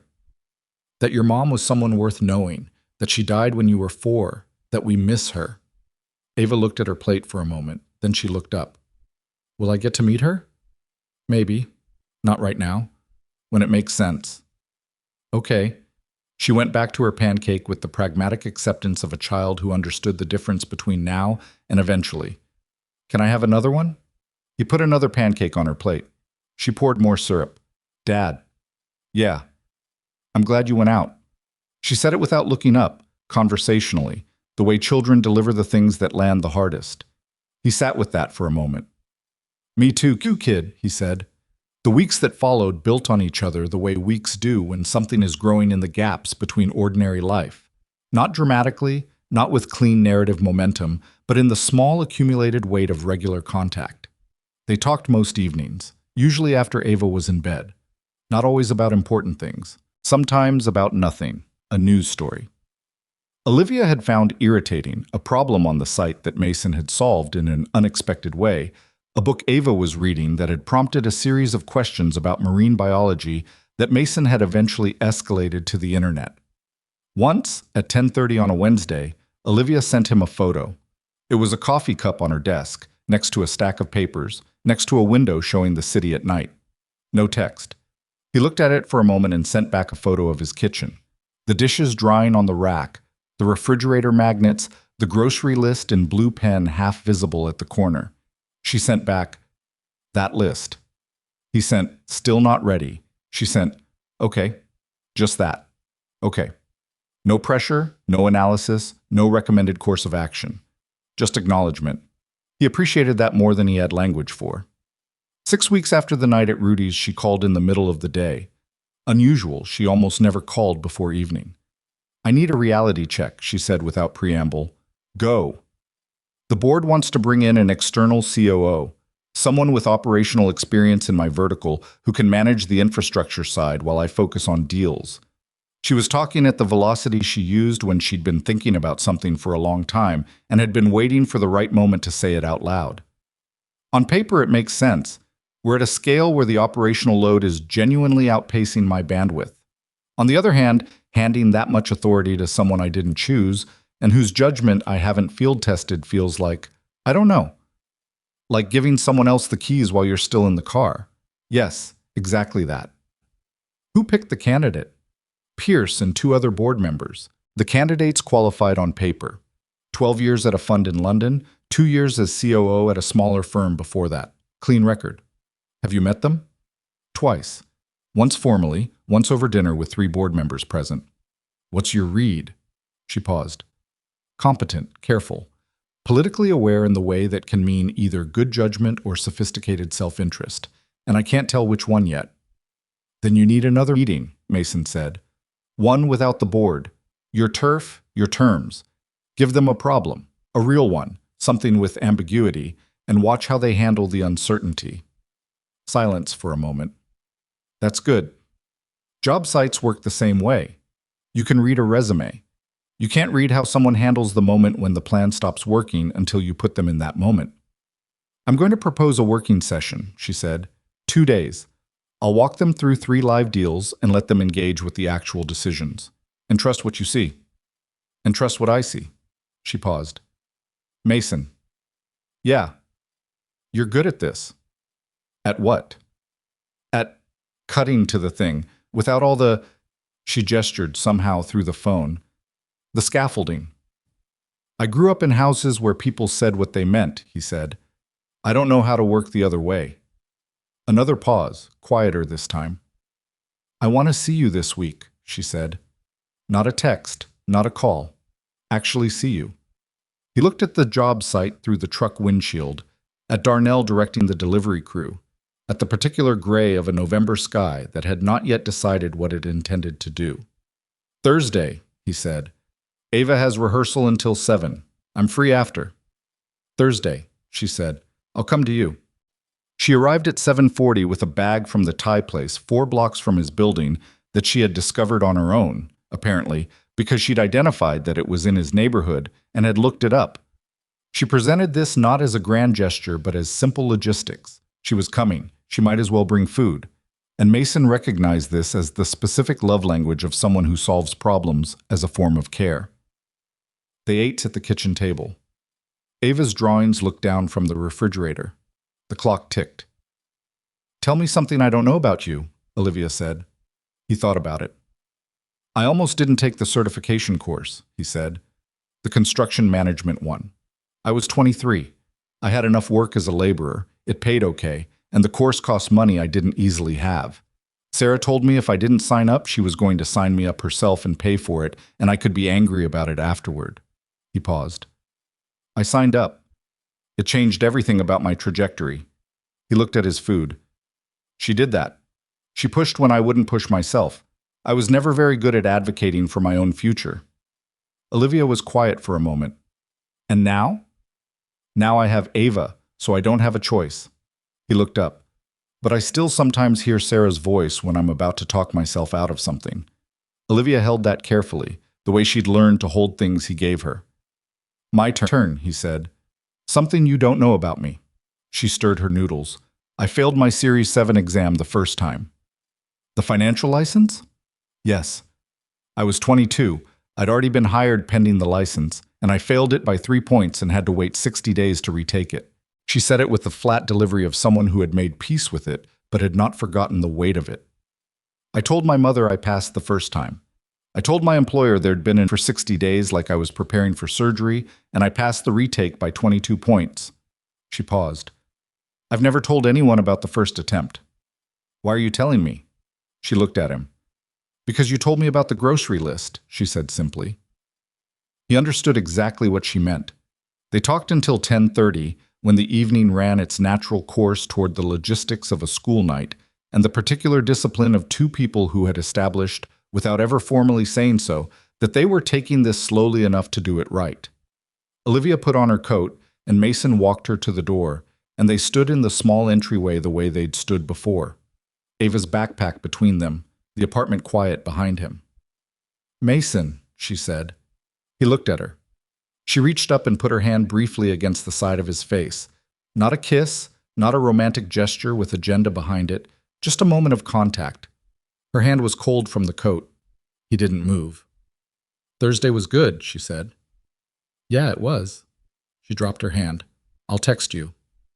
I know you will. She smiled, one of the real ones, and went out into the hallway. He watched her go. Then he closed the door and stood in the entryway in the quiet of his apartment, his daughter asleep down the hall, the refrigerator humming in the kitchen, the city outside doing what it always did. He reached up and touched the side of his face where her hand had been. Then he went to check on Ava, because checking on Ava was always the last thing, the ritual that closed the day and made the rest of it make sense. She was asleep. Professor Stamp was under her arm. The nightlight was doing its job. He stood in the doorway for a moment, looking at his daughter, thinking about Thursday evenings and Thai food and the specific courage it takes to tell someone something true about yourself that you've never said out loud before. He thought about Sarah and what she would have made of all this, and he found, for the first time in a long time, that the thought of her didn't close around him like a fist. It was more like a hand on his shoulder, brief, warm, letting him go. December came in cold and deliberate, the kind of cold that doesn't negotiate. The city went gray at the edges and the job site got harder. Frozen ground in the mornings, tools that needed longer to warm up, guys standing around the propane heater at 6 a.m. with both hands wrapped around their coffee cups like they were protecting something valuable. Mason wore a second layer under his jacket and added 15 minutes to every task estimate because that was what December required, and pretending otherwise just meant falling further behind. He and Olivia had settled into something by then. It didn't have a name. They hadn't named it, and Mason wasn't inclined to push for one, because the thing itself was working and naming it felt like the kind of move that invited pressure the thing didn't need yet. They saw each other roughly twice a week. Thursdays had become a standing arrangement, loose enough that neither of them felt trapped by it, but consistent enough that Mason found himself by Wednesday evenings already thinking about the following day. Saturdays sometimes, when Ava's schedule and Olivia's travel calendar happened to align. Occasional Sundays when Olivia would show up with no agenda and they'd do ordinary things, the farmer's market. 4 blocks over, the hardware store where Mason needed something, coffee at the diner on Clement Street, where the booths were cracked vinyl and the coffee was the best in the neighborhood and nobody cared what you looked like. She had started to know his routines. He had started to know hers. He knew she worked best in the early morning, between 5 and 7:30, before the day's operational demands started generating their friction. He knew she kept a legal pad on her desk where she wrote things by hand, not notes exactly, but thinking, the kind of reasoning that needed to be made physical to be made real. He knew she was worse at receiving care than giving it, that compliments made her slightly uncomfortable in a way she'd learned to mask, but hadn't learned to not feel. She knew he talked to Ava about serious things at breakfast rather than bedtime, because bedtime conversations had a way of becoming the last thing on a child's mind before sleep, and he didn't want her lying in the dark, processing something heavy. She knew he kept a running list of small repairs the apartment needed and completed them on Sunday mornings before Ava was fully awake, because it was the only time the work didn't interrupt anything. She knew he still woke up sometimes at 3 a.m. for no reason he could name, and that on those nights he usually went to the kitchen and sat for a while and eventually went back to bed, and that he did not want this commented on. She had not commented on it. What they'd built between them was not, Mason understood, a simple thing. It was built on the particular foundation of 2 people who had both learned, at cost, not to need things they didn't have, which meant they came to each other without the specific hunger that usually drove people toward each other, and without the blind spots that hunger tended to create. It was also not without difficulty. They had different speeds. Olivia moved through decisions the way she moved through acquisitions, fast, data-forward, already 2 steps ahead of the current position. Mason moved through things the way he moved through construction, methodically, with attention to what was load-bearing and what wasn't. These were not always compatible rhythms. The first real friction came on a Friday evening, 3 weeks into December. Olivia had called at 4, which usually meant she was between meetings and had a narrow window, but her voice had a different quality than usual. Not harried, something harder. "I have a board meeting Monday," she said. "Pierce and the others want to accelerate the COO timeline. They've moved from 'we recommend' to 'we expect.' And there's a difference, and I need you to understand that I'm not having a great afternoon." "Okay," he said. I was in the truck, end of the workday, watching the site crew break down for the weekend. "What's the actual problem? The timeline or the candidate?" "Both. The candidate did well in the working sessions, better than I expected. I don't have a legitimate objection to them on performance grounds, which means my hesitation is about something else." "Control," he said. A pause. "Probably." "Which you know, so you've already diagnosed the problem. What are you actually asking me?" She was quiet for a moment. He could hear her breathing, the small sound of her moving, office chair probably, rotating slightly. "I don't know," she said, and he recognized the honesty of it. The rarity of Olivia Sterling saying "I don't know" as the primary output of a thought process. "What would Sarah do?" she said unexpectedly. It stopped him. She'd never invoked Sarah like that before. Not as a deflection, not carelessly. She said it with the directness of someone who had decided it was the right question. "She'd tell me to stop performing the problem and just solve it," he said after a moment. She had very little patience for the part where you walk around the outside of a thing instead of going in. She sounds exhausting. She was, in the best way. What would she say to me specifically? He thought about it. She'd ask you what you're actually afraid of, not the COO thing, what underneath the COO thing. Silence. "That I build something and then it stops being mine," Olivia said quietly. "That the more people you bring in, the more you're managing someone else's interpretation of your vision instead of the vision itself." She paused. "That I am the thing holding this together, and if that's no longer true, I don't know what I am outside of it." He let that sit for a moment. The crew outside was loading up. Darnell was talking to the concrete delivery guy, both of them gesturing at a clipboard. "That's the real thing," Mason said. "Yes. So the question isn't whether to approve the COO. The question is what you are when you're not the only load-bearing wall. She didn't say anything for several seconds. When she spoke, her voice was quieter.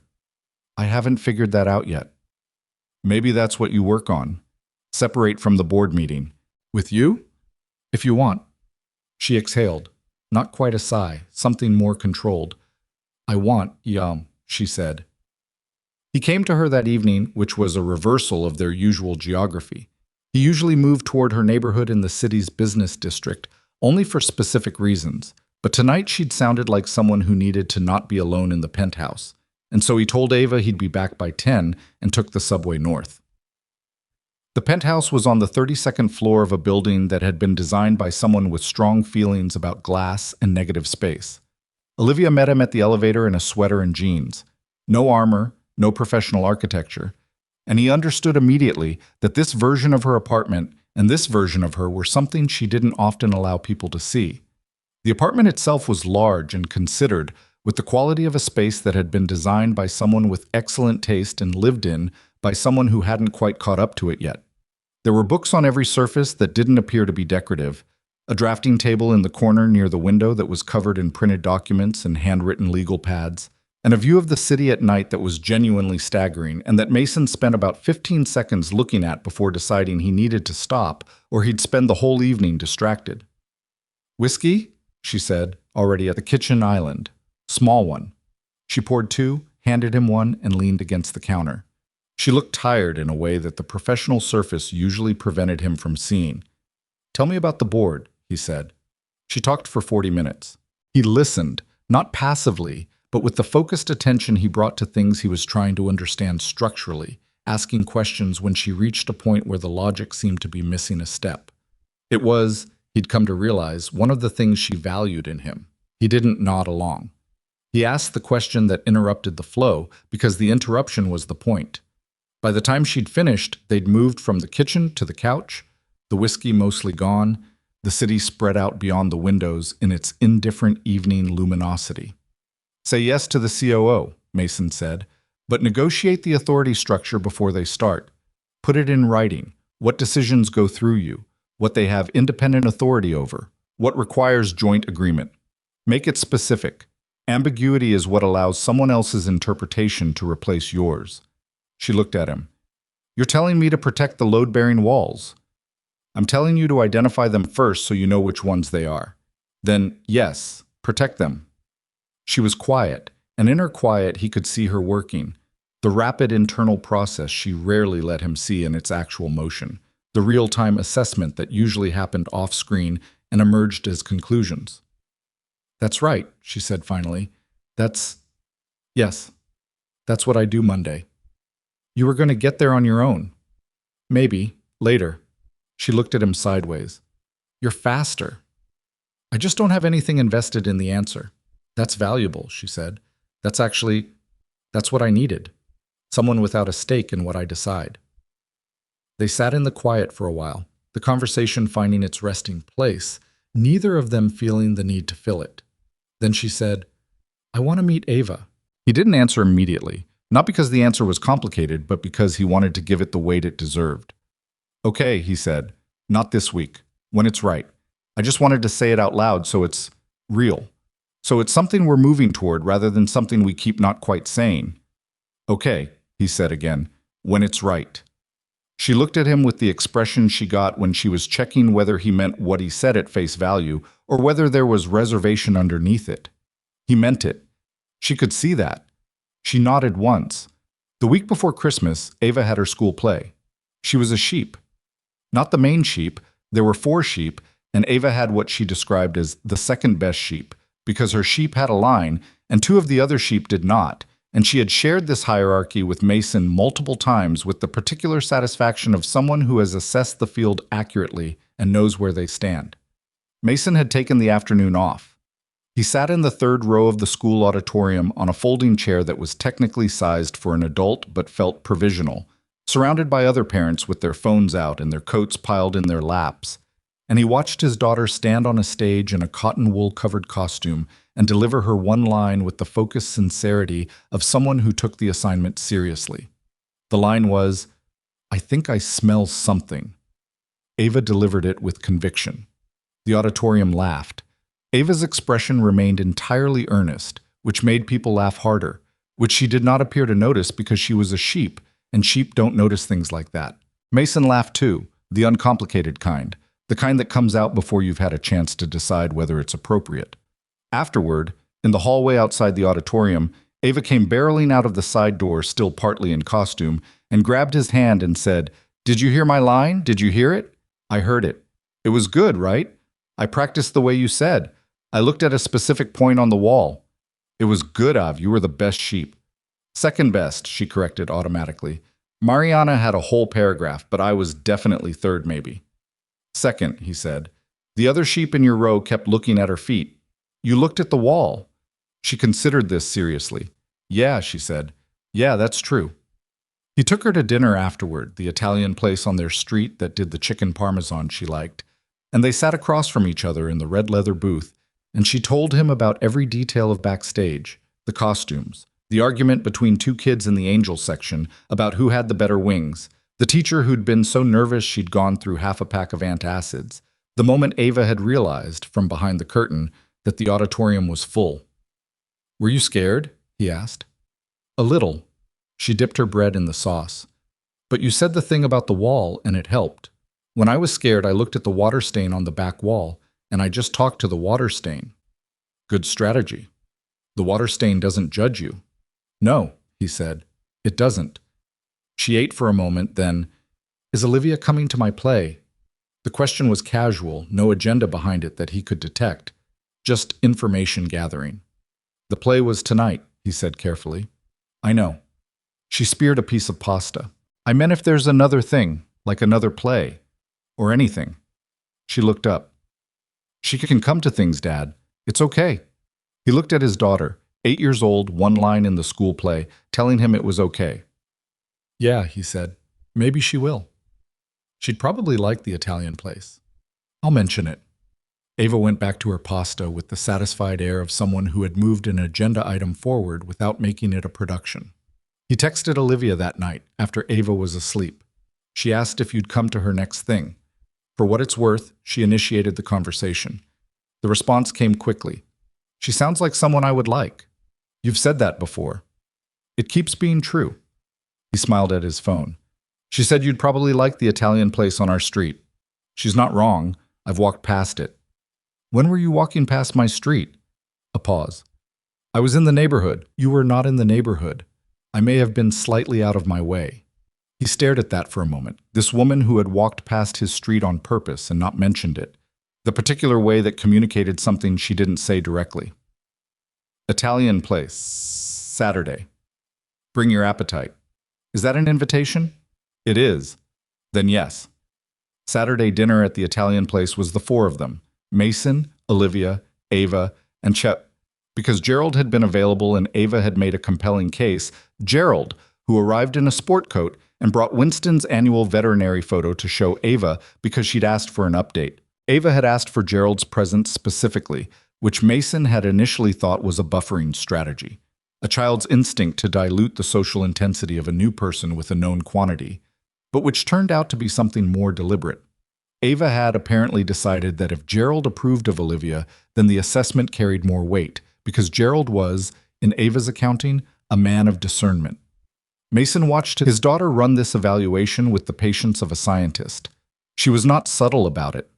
Within 10 minutes, she had asked Olivia 3 direct questions. What was her favorite animal? Olivia said elephant without hesitating, which seemed to register favorably. Had she ever eaten food she didn't like to be polite? Olivia said yes, frequently, and named a specific business dinner in Tokyo involving something she described only as aggressively fermented. And did she think cilantro tasted like soap or like food? At the cilantro question, Mason went very still. Olivia looked at Ava with full seriousness. "I think people who say it tastes like soap are not wrong," she said. "I think it tastes like soap to them. I personally think it tastes like grass. Not like soap. Like the smell of a lawn right after it's been cut." Ava considered this. "My mom thought it tasted like soap." "That's a real thing," Olivia said. "It's actually genetic. Some people have a gene that makes the aldehyde compounds in cilantro smell soapy. Your mom probably had it. Ava looked at her with sudden sharpened interest. It's genetic? Yes. Which means you might have it too. I don't think I do, Ava said with great solemnity. I think it tastes like green. That's a reasonable description, Olivia said. Gerald, who had been watching this exchange with the quiet appreciation of an audience member who recognizes quality, caught Mason's eye across the table and gave him a slow, small nod that communicated approximately a paragraph's worth of assessment. Mason looked back at his menu. Dinner lasted 2 hours, which was 40 minutes longer than Mason had planned and significantly less fraught. Ava told Olivia about the school play, the water stain strategy, and the second-best sheep hierarchy in full detail. Olivia listened with the complete attention she gave things she found genuinely interesting, rather than the polite attention she gave things she was managing. Gerald talked about Winston and about a documentary he'd watched about deep-sea fish that he highly recommended, and Olivia said she'd seen it, and they discussed a specific segment about bioluminescence with the enthusiasm of two people who had found an unexpected common interest. When the check came, Olivia reached for it. Mason put his hand on it first. Mason, she said. You covered the tab at Rudy's, he said. That was months ago. I haven't forgotten. She looked at him. He looked back. She withdrew her hand. Fine, she said. But I'm covering next time. We'll negotiate next time. That's not how negotiations work. That's exactly how negotiations work. Ava watched this exchange with bright, undisguised interest and filed it away in whatever internal record she maintained. Outside on the sidewalk, in the December cold, Gerald said his goodnights and headed back to his apartment. He shook Olivia's hand with the formal warmth of a man who'd made his assessment and found it satisfactory, which Mason translated without difficulty. Ava was bundled into her coat, her breath making small clouds. She looked up at Olivia with the directness that was simply her operating mode, the thing about her that made parenting simultaneously exhausting and clarifying. Are you coming to my school play? She asked. Mason opened his mouth. The play was this week, he said gently. I know, Ava said, with the patience of someone whose point was being missed. I mean the spring one. They said we're doing something with songs. I'll probably get a better part because Mrs. Reyes said I had good stage presence. She paused. I think that means I didn't stare at my feet. Olivia crouched down slightly, bringing herself to Ava's level. Not a performance of warmth, just practical adjustment, the way you do when you want to actually talk to someone rather than talk at them. If you're in the spring play, Olivia said, I'll be sitting in the front row. Ava looked at her for a moment. Then she looked at her father, then back at Olivia. Okay, she said, but you have to get there early because the front row fills up. I'll get there early. Dad's always late. I'm not always late, Mason said. You were late to the book fair.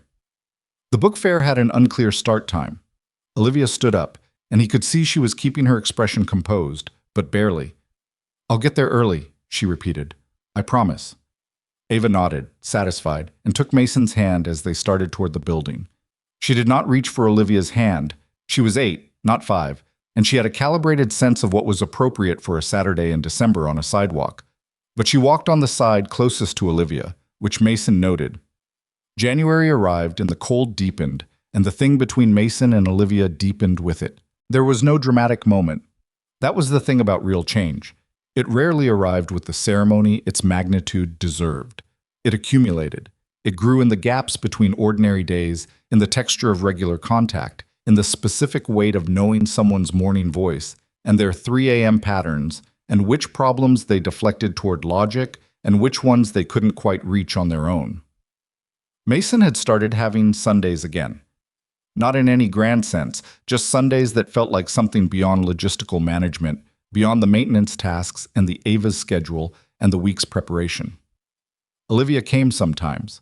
Sometimes she didn't, and they talked on the phone while he made soup or checked the bathroom tiles or did the 100 small things that kept his apartment functional. But Sundays had texture again. He hadn't noticed how long they hadn't. Darnell noticed, because Darnell always noticed. You're easier to be around, Darnell said one morning, loading tools into the truck. I'm the same as I always am, Mason said. You're really not. Darnell heaved a toolbox into the bed. You used to do this thing, where you'd be present but like, You were keeping a part of yourself in reserve, like someone sitting in a chair but not putting their full weight down. He looked at Mason. You're putting your weight down now. Mason didn't say anything for a moment. Her name is Olivia, he said. I know her name, Darnell said.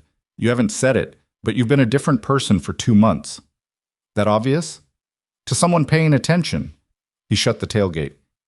She good? She's good. To Ava? Yeah. Mason looked at the ground. Yeah, she's good to Ava. Darnell nodded once, the nod of a man who'd heard the thing he needed to hear. Then that's the whole answer, he said, and went back to work. The complication arrived in February, which was perhaps predictable, February being the month that tests things, that strips away the warmth of new and replaces it with the colder question of whether the thing itself is real or just a thing that happened in better conditions. It started on a Wednesday, when Olivia called at 8:30 in the morning, not their usual time, not her usual pattern, and her voice had a quality he hadn't heard before. I need to tell you something, she said, and I need you to not manage my feelings about it. Just listen. Okay, he said. He was already tense. The Tanaka deal is being challenged, legally. One of their minority shareholders is claiming the terms were coercive. It's not a strong case, but it's not nothing, and it's going to be public by tomorrow because someone leaked to the financial press. She paused. It's going to say things about Sterling Capital that aren't true, but that will be in print before we can respond. And the board they're not panicking, but they're close. And Pierce is being careful in the way that means he's deciding whether this is containable or whether he needs to do something about it. Whether he needs to do something about you, Mason said. Yes. He was quiet for a moment. Are you okay? She stopped. He could hear her, the particular sound of someone holding something together. I'm scared, she said, and the plainness of it, the absolute absence of the protective framing she usually used, hit him in the chest. Okay, he said. Tell me what you know. She talked. He listened, not for what to fix, but for what she needed to say, which was different and which he'd learned to distinguish over the months. When she'd finished, when the facts were out, and the fear underneath them had been aired, he asked 2 questions. Was her legal team solid, and had she documented the negotiation process? Yes to both, she said. Then you have a case and you have people to fight it. What you need to figure out is how you show up publicly while they do. Controlled, she said. Confident, not defensive. Don't read the coverage until it's been 24 hours. Why 24? Because you need to respond to what it actually says, not to what you imagine it says, while the adrenaline is still running. He paused. And you need to eat something today. You forget to eat when things go sideways. A small silence. You noticed that? Yes. She was quiet for another moment. When she spoke, her voice had settled. Not resolved, but grounded. I don't know how you do that, she said. Do what? Make me feel like the floor is still there. She said it quietly, without drama. I've spent a lot of time feeling like the floor is something I hold up myself. And you're the floor. You're just there. He sat with that for a moment. That's what people are supposed to do for each other, he said. I know. She paused. I'm still getting used to it. This coverage ran Thursday morning as predicted. It was measured, but not kind. It named the case, described the allegation, quoted a source close to the minority shareholders whose quotes were designed to create doubt without crossing into actionable territory. It mentioned Olivia twice by name, once as founder, once in a phrase that stopped just short of direct accusation. Mason read it at the job site on his phone and felt the particular anger of someone watching a version of a person they knew being assembled from parts that didn't fit. He put the phone away. He texted her at noon. You're bigger than this piece of paper. Don't let it tell you otherwise. She didn't respond until 2 in the afternoon, in the board meeting. We'll call later. He worked the rest of the afternoon and thought about the nature of what they'd built, how it had started in the corner of a bar with a tab and a question and a specific quality of honesty, and had grown month by month, not dramatically, but with the patient accumulation of real things growing. He thought about Ava at dinner asking Olivia about cilantro, and Olivia crouching down to talk about the spring play, and the way Ava had walked close without reaching. He thought about what Darnell had said, putting your weight down. He thought about the grocery list on the refrigerator, still in its place behind the orange dragon, the blue ink fading slightly now in the February light. She called at 7:30, after Ava was in bed. The board meeting was hard, she said. Pierce was careful. Two others wanted to issue a statement that I thought was defensive in the wrong way. We argued about it for 40 minutes. She paused. I won the argument. We issue something simpler tomorrow. 2 sentences, fact-based. Good. My lawyer thinks the case doesn't survive discovery. The documentation is solid. Good. Mason. Her voice had changed. The professional architecture had come down, the way it did when the day was over and she was just herself. I'm tired. I know. I don't want to talk about the case anymore tonight. Okay, what do you want to talk about? A pause. Tell me about Ava's day. He smiled. She had a spelling test. She got one wrong with Mediterranean. She was extremely put out about it because she'd practiced it 4 times. That's a hard word. She knows that. It doesn't help. What else? She told me at dinner that she thinks her friend Marcus is in love with her because he saved her a seat at lunch for the 3rd time in a row. She seemed annoyed by this. Olivia laughed. The surprised kind, the real one. How old is Marcus? 8, going on apparently very sincere. What did you tell her? I told her that was kind of him, and she should be polite about it. He paused. She said she knows how to be polite. She just wanted me to know that she noticed. Another laugh, quieter. She's something. Yeah, he said. She is. They talked for an hour, not about the board meeting or the legal challenge or the things that had made the day hard. About Mediterranean and Marcus and the spring play and the documentary Gerald had recommended. About small and ordinary things, which were, Mason had come to understand, not small at all. Were in fact the whole of it. At the end of the call, she said, I was thinking about something. Yeah. The Friday that started all of this. The night I walked into Rudy's. What about it? I almost didn't go in, she said. I walked past it twice. I thought it looked like the kind of bar where you'd feel the stickiness of the table through your sleeve, and I was in a good coat. A pause. 3rd pass, I just went in. He thought about his own version of that night. The $37, the warm beer, the emergency exit table. I almost left before you got there, he said. I'd been there an hour and a half. I was going to settle up and go home. Silence for a moment. Just the weight of 2 near misses laid side by side. 3rd pass, she said softly. Hour and a half, he said. Neither of them said anything for a moment. Outside his window, the February city was doing what it did. Cars, wind, the distant sound of something metallic that happened every night around this time from the direction of the intersection, and that Mason had never identified but had come to find oddly reassuring. I'm glad you stayed, she said. I'm glad you went in on the 3rd pass, he said. She said goodnight. He put his phone down and sat in the kitchen in the particular quiet of a night that had asked a lot of people and then gone still. He looked at the refrigerator, the drawings, the magnets, the grocery list in blue pen, the fading ink, the orange dragon standing guard.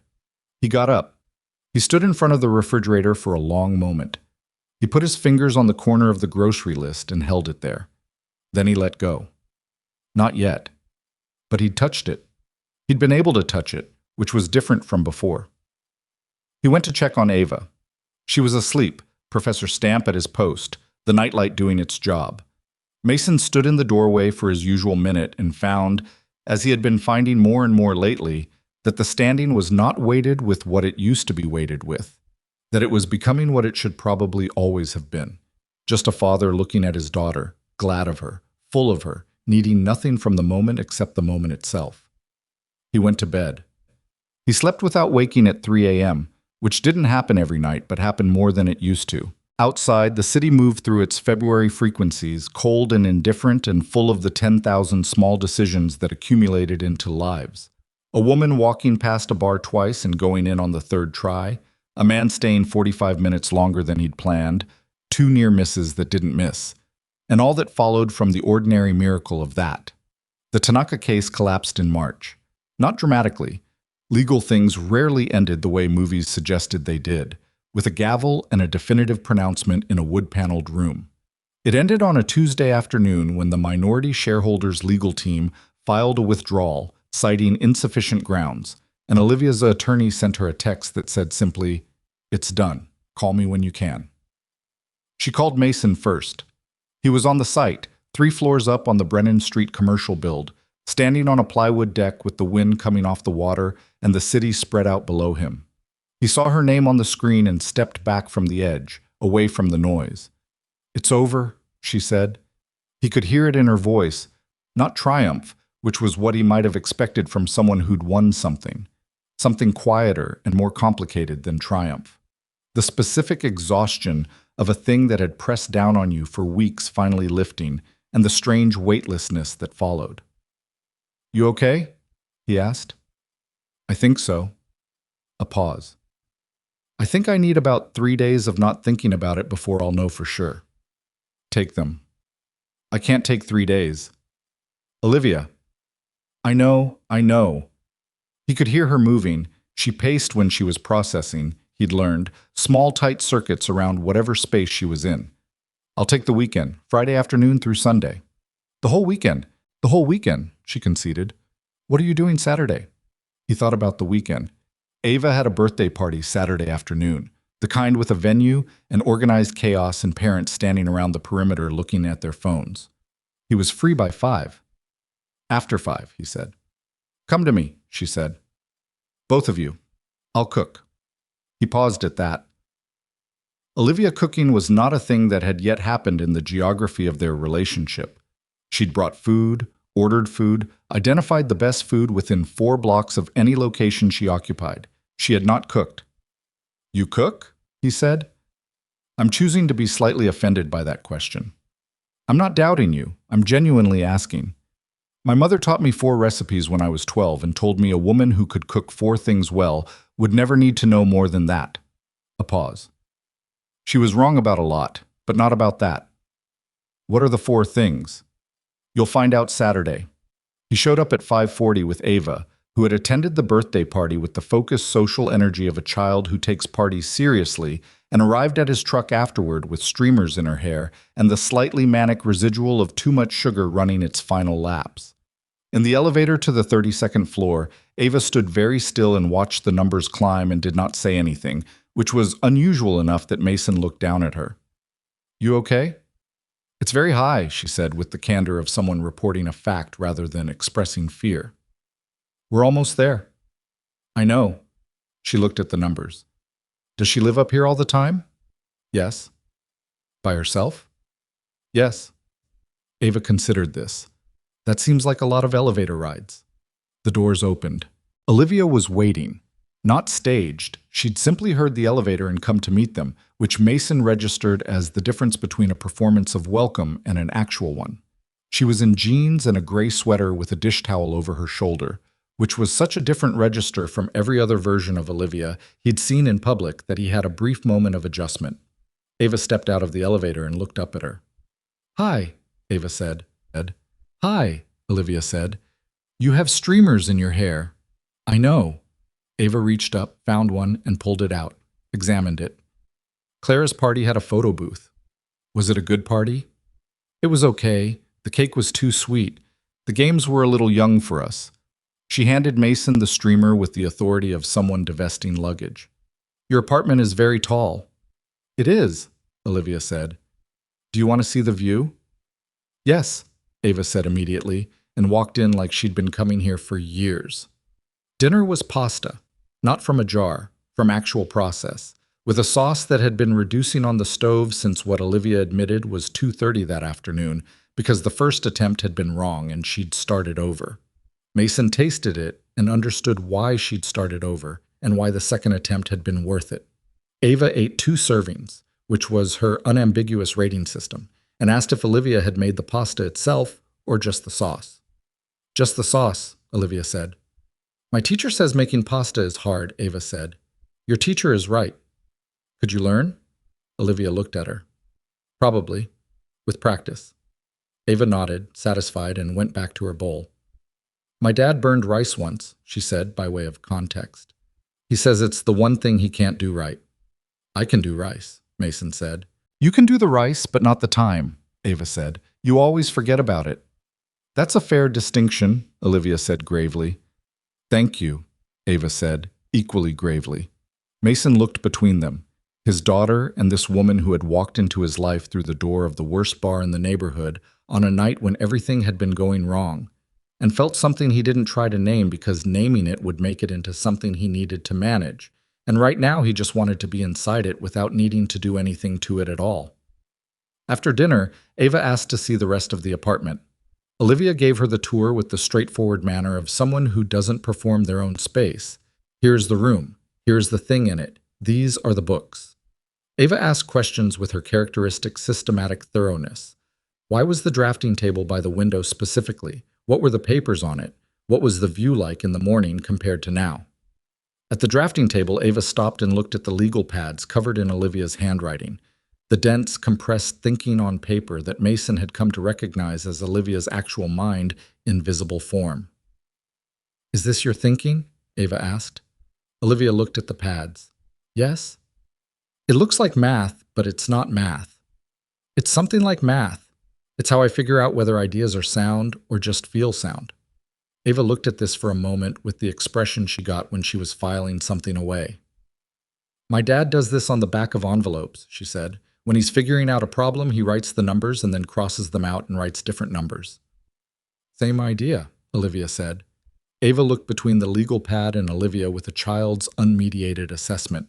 You're both problem fixers, she said, as if she'd arrived at a diagnosis. And then she moved on to the bookshelf, which she wanted to examine by subject area, and the moment passed. Mason washed the dishes. Olivia stood in the kitchen doorway watching Ava explore the bookshelves in the next room.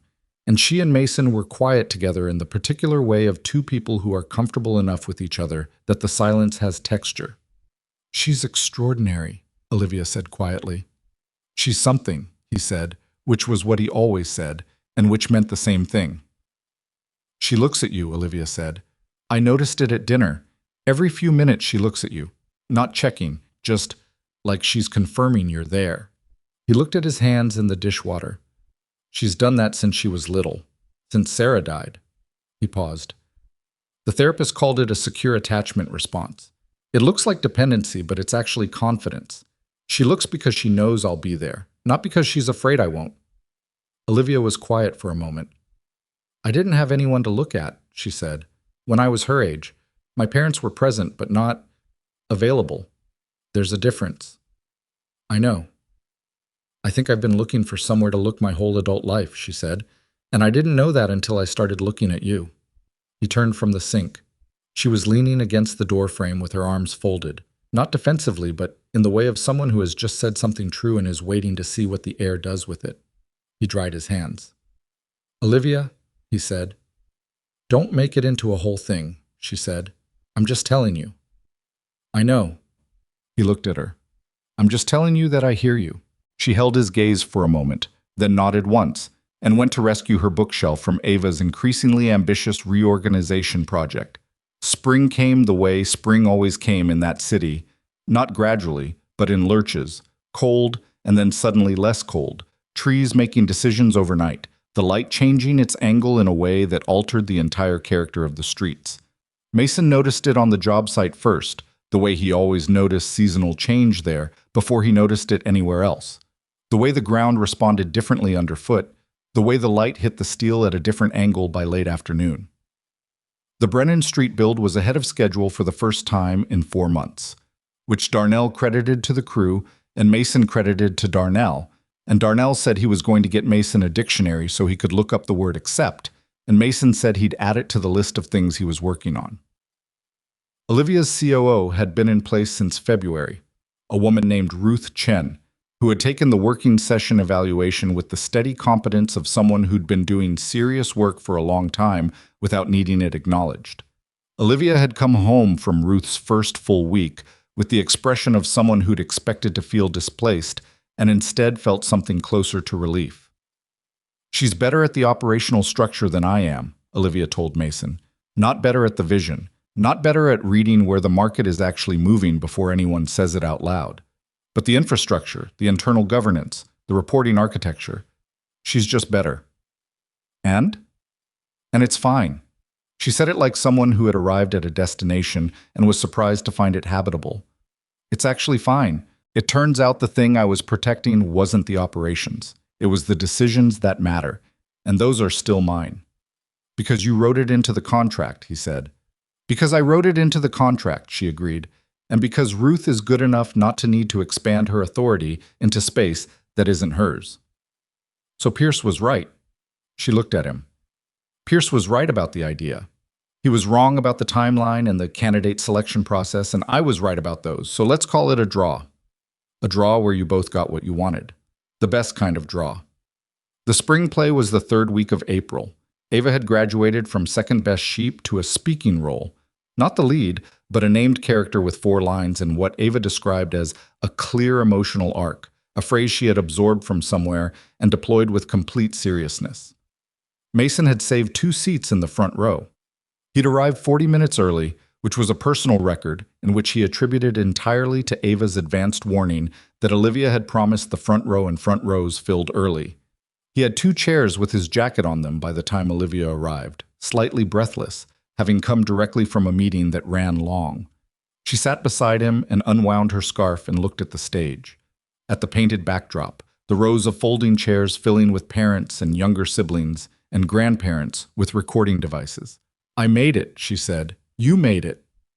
I told Ruth the meeting ended at 2 regardless of where we were. How'd Ruth take that? She wrapped it up at 1:58. Olivia looked at him sideways. She's very good. The play was 45 minutes long and featured 32 children in costumes of varying structural integrity. Ava entered in the second scene in a blue costume that Mason had helped assemble over 3 evenings of negotiation about accurate period detail versus available materials, and she delivered her 4 lines with the focused conviction she'd brought to the water stain strategy. Except this time she looked directly at the audience for 2 of them, which was an improvement she'd been working on. Her emotional arc was, Mason thought, reasonably legible. He was not a disinterested observer. He glanced at Olivia during Ava's final scene. She was watching with her full attention, the same complete, unjudging attention she gave to things she actually cared about, not the managed attention of someone performing interest. At one point, she leaned forward slightly, without seeming to realize she'd done it. When Ava's lines landed and the audience responded, Mason felt Olivia's hand find his on the armrest between them and close around it briefly. Not a romantic gesture, just a spontaneous reach toward someone nearby when something good happened. She seemed to notice what she'd done half a second after doing it and started to pull back. He turned his hand over and held hers. She didn't pull back. They sat like that until Ava's scene ended, and then they both needed their hands to applaud, which they did, and neither of them mentioned it. In the hallway afterward, Ava came out of the side door in the wake of the general post-play chaos and found them immediately, the looking to confirm he's there, which he was, and her face did the thing it did when a day had gone the way she'd wanted it to. "Did you see my 3rd line?" she said. I looked right at the audience. "I saw," Mason said. "I looked at the back wall for the first 2, and then I thought about what you said about the 3rd pass." She stopped herself, glancing at Olivia. "That's a thing Dad said once, about doing the scary thing the 3rd time." Olivia looked at Mason briefly. He kept his face still. "That's a good principle," Olivia said. "I looked right at everyone for the 3rd line and the 4th. Ava pulled at a piece of her costume. "Was that better?" "It was better," Olivia said. "It made it feel like you meant it." "I did mean it." "I know, but looking up makes the audience know you mean it." Ava processed this. "That's kind of like how Dad says when you're not sure about something at work, you should still look like you know where you're going." "Exactly like that," Olivia said. There was a pause. The hallway moved around them. Other families, other costumes, the organized noise of a school releasing energy after performance. Ava looked at Olivia with the clear, uncomplicated appraisal that 8 and now 9-year-olds deliver without warning. "Are you staying for the thing after?" she asked. "There's juice and cookies in the cafeteria." "I'd like to," Olivia said. "That's okay." "It's okay," Ava said. "They have the good kind of cookies, the ones with the jam in the middle." "My favorite kind," Olivia said. Ava looked at her for a moment more. Then she reached out and took Olivia's hand, not Mason's, not both of theirs, specifically Olivia's, and turned toward the cafeteria. "Come on," she said. "They go fast." Olivia looked at Mason over Ava's head. He saw her face in the fraction of a second before she composed it, the expression of someone who has received something they weren't prepared for and are trying to understand the size of it. He gave her a small nod. She walked with Ava toward the cafeteria, his daughter's hand in hers, and Mason followed, and the hallway noise closed around them like ordinary life does when it is being, without announcing itself, extraordinary. They stayed for the cookies. They stayed long enough that the cafeteria cleared out and the janitors started folding tables, and Ava had eaten 3 jam cookies and given Olivia a detailed account of every other person's performance and what their emotional arcs had or hadn't accomplished. And Olivia had listened with total seriousness and offered 2 specific observations that Ava found technically sound. And by the time they left the school building, the spring evening had gone gold and cool, and the street looked like a street that knew it was part of something. Months passed. The Brennan Street build finished in June, on schedule, under budget by a margin that Darnell described as a minor miracle, and Mason described as basic planning done correctly, and they argued about this with the good-natured precision of 2 men who respected each other enough to disagree. Mason moved to the next project, a school renovation in the East District, which was complicated by the fact that the school needed to remain operational during construction, which required a level of coordination that reminded him of keeping a conversation going while building the thing you were talking about. Ava turned 9 in July. The party was small. 6 kids, the park.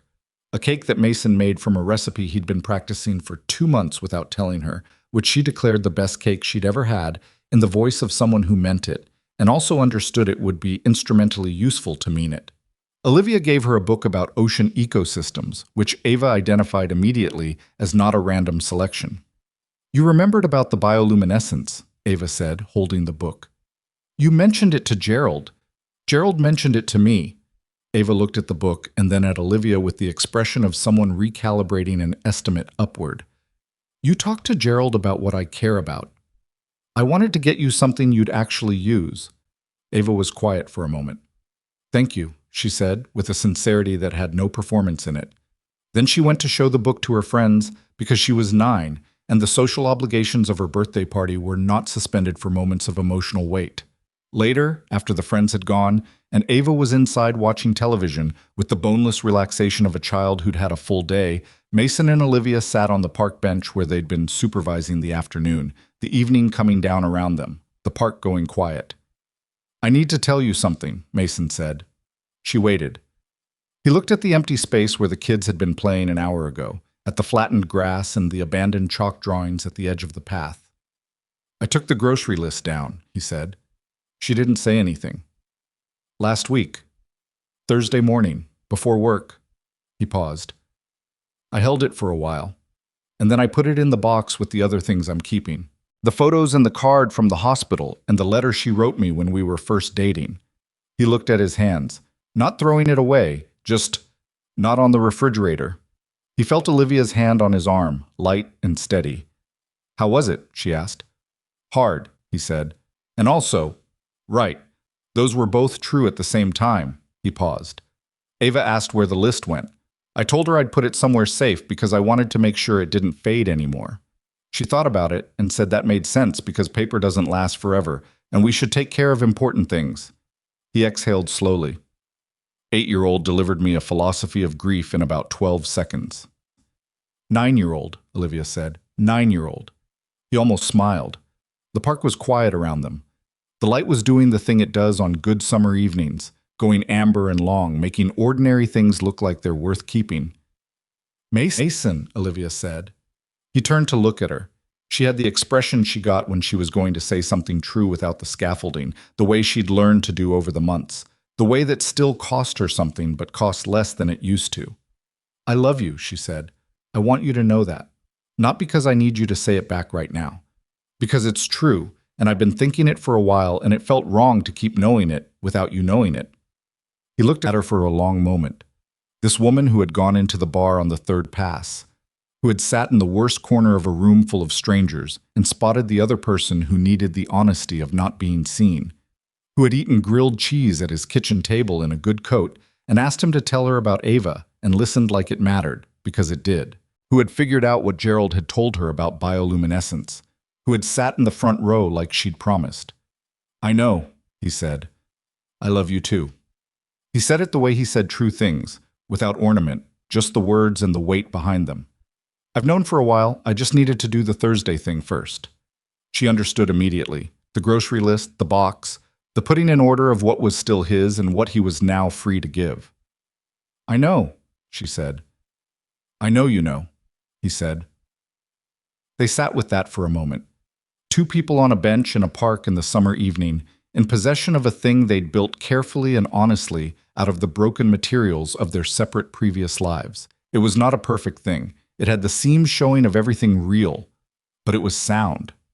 Mason had learned to tell the difference, in buildings and in people, between what was decorative and what was load-bearing, and this was load-bearing, all the way down. Inside, through the window, he could see the top of Ava's head on the couch. She'd fallen half sideways in the way of children processing a long, good day, probably 20 minutes from asleep.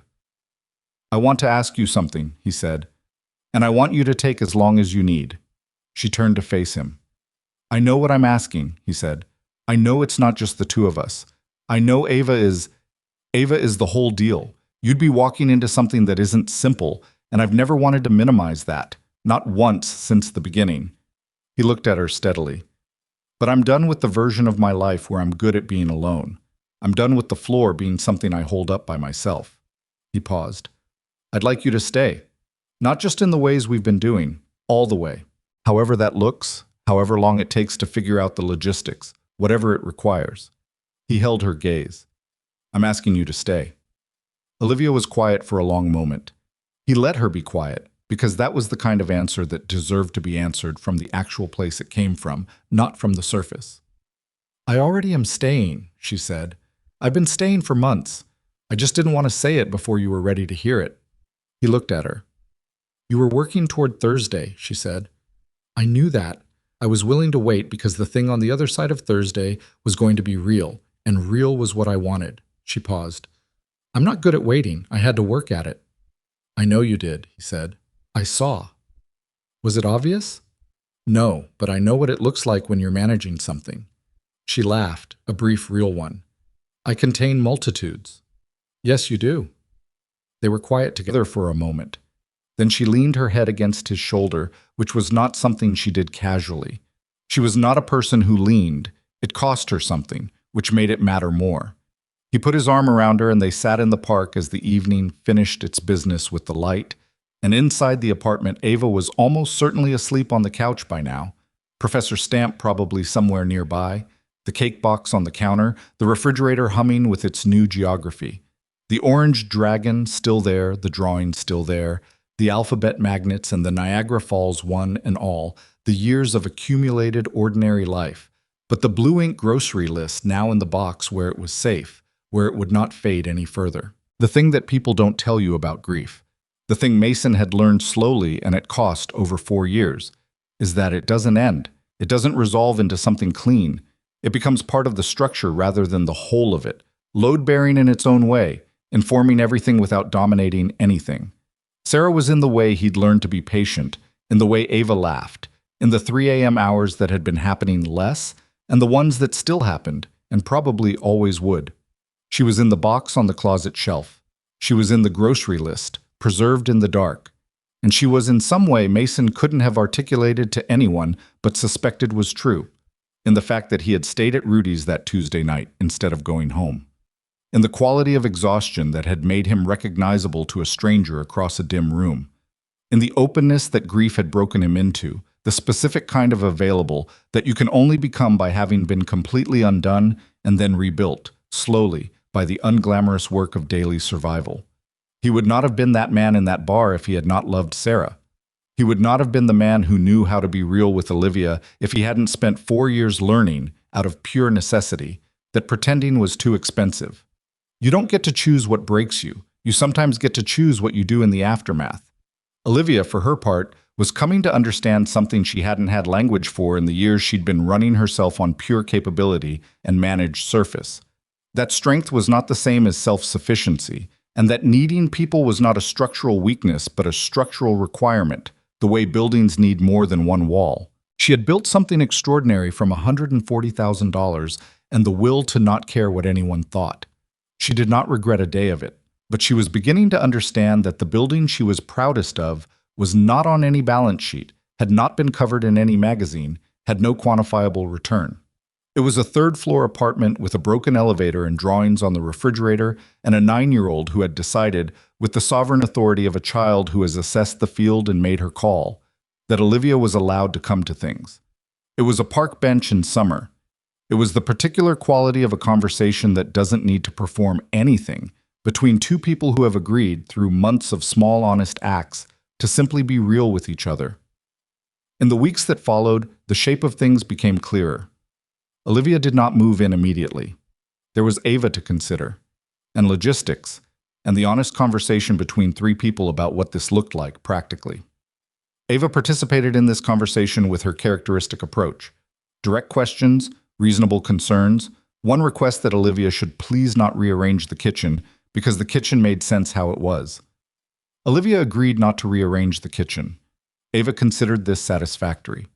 The elevator got fixed in August, a building-wide repair that had been discussed for 3 years and finally happened, which Mason noted as an occasion of mild significance, and Ava noted as an occasion of enormous significance because she had been carrying her backpack up 3 flights every school day for 2 years and had opinions about this.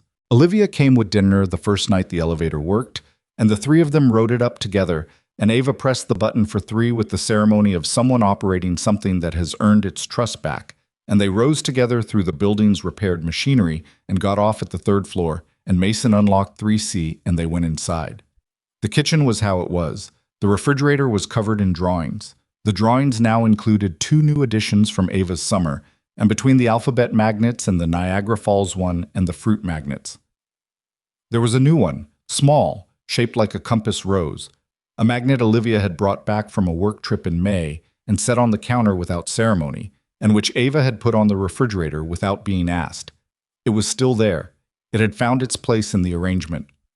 That night, after dinner, after Ava was asleep, Mason stood in the kitchen with the lights low and looked at the refrigerator for a long time.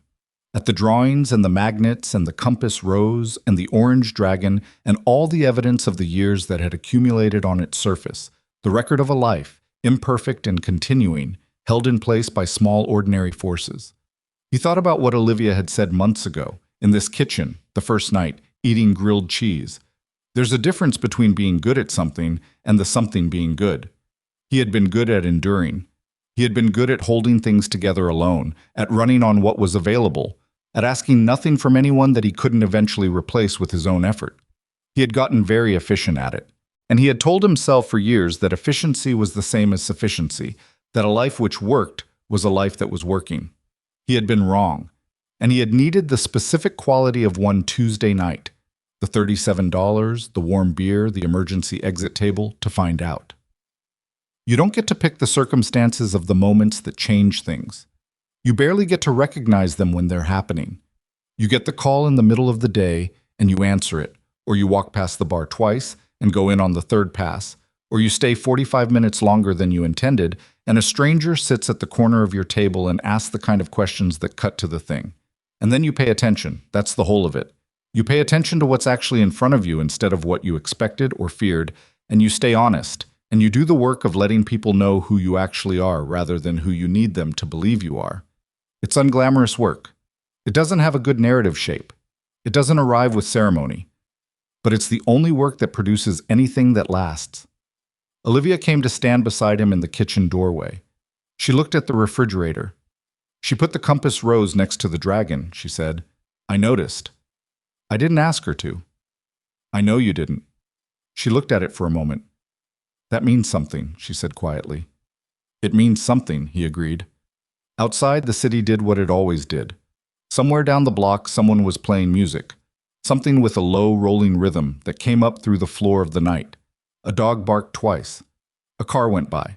The city moved through its frequencies, indifferent and enormous, and full of 10,000 simultaneous small lives, each one accumulating toward something that wouldn't be visible until you were already inside it. Ava slept down the hall. The compass rose sat beside the dragon on the refrigerator, between the alphabet magnets and the Niagara Falls one and all the other evidence of things that had decided to stay. Mason turned off the kitchen light.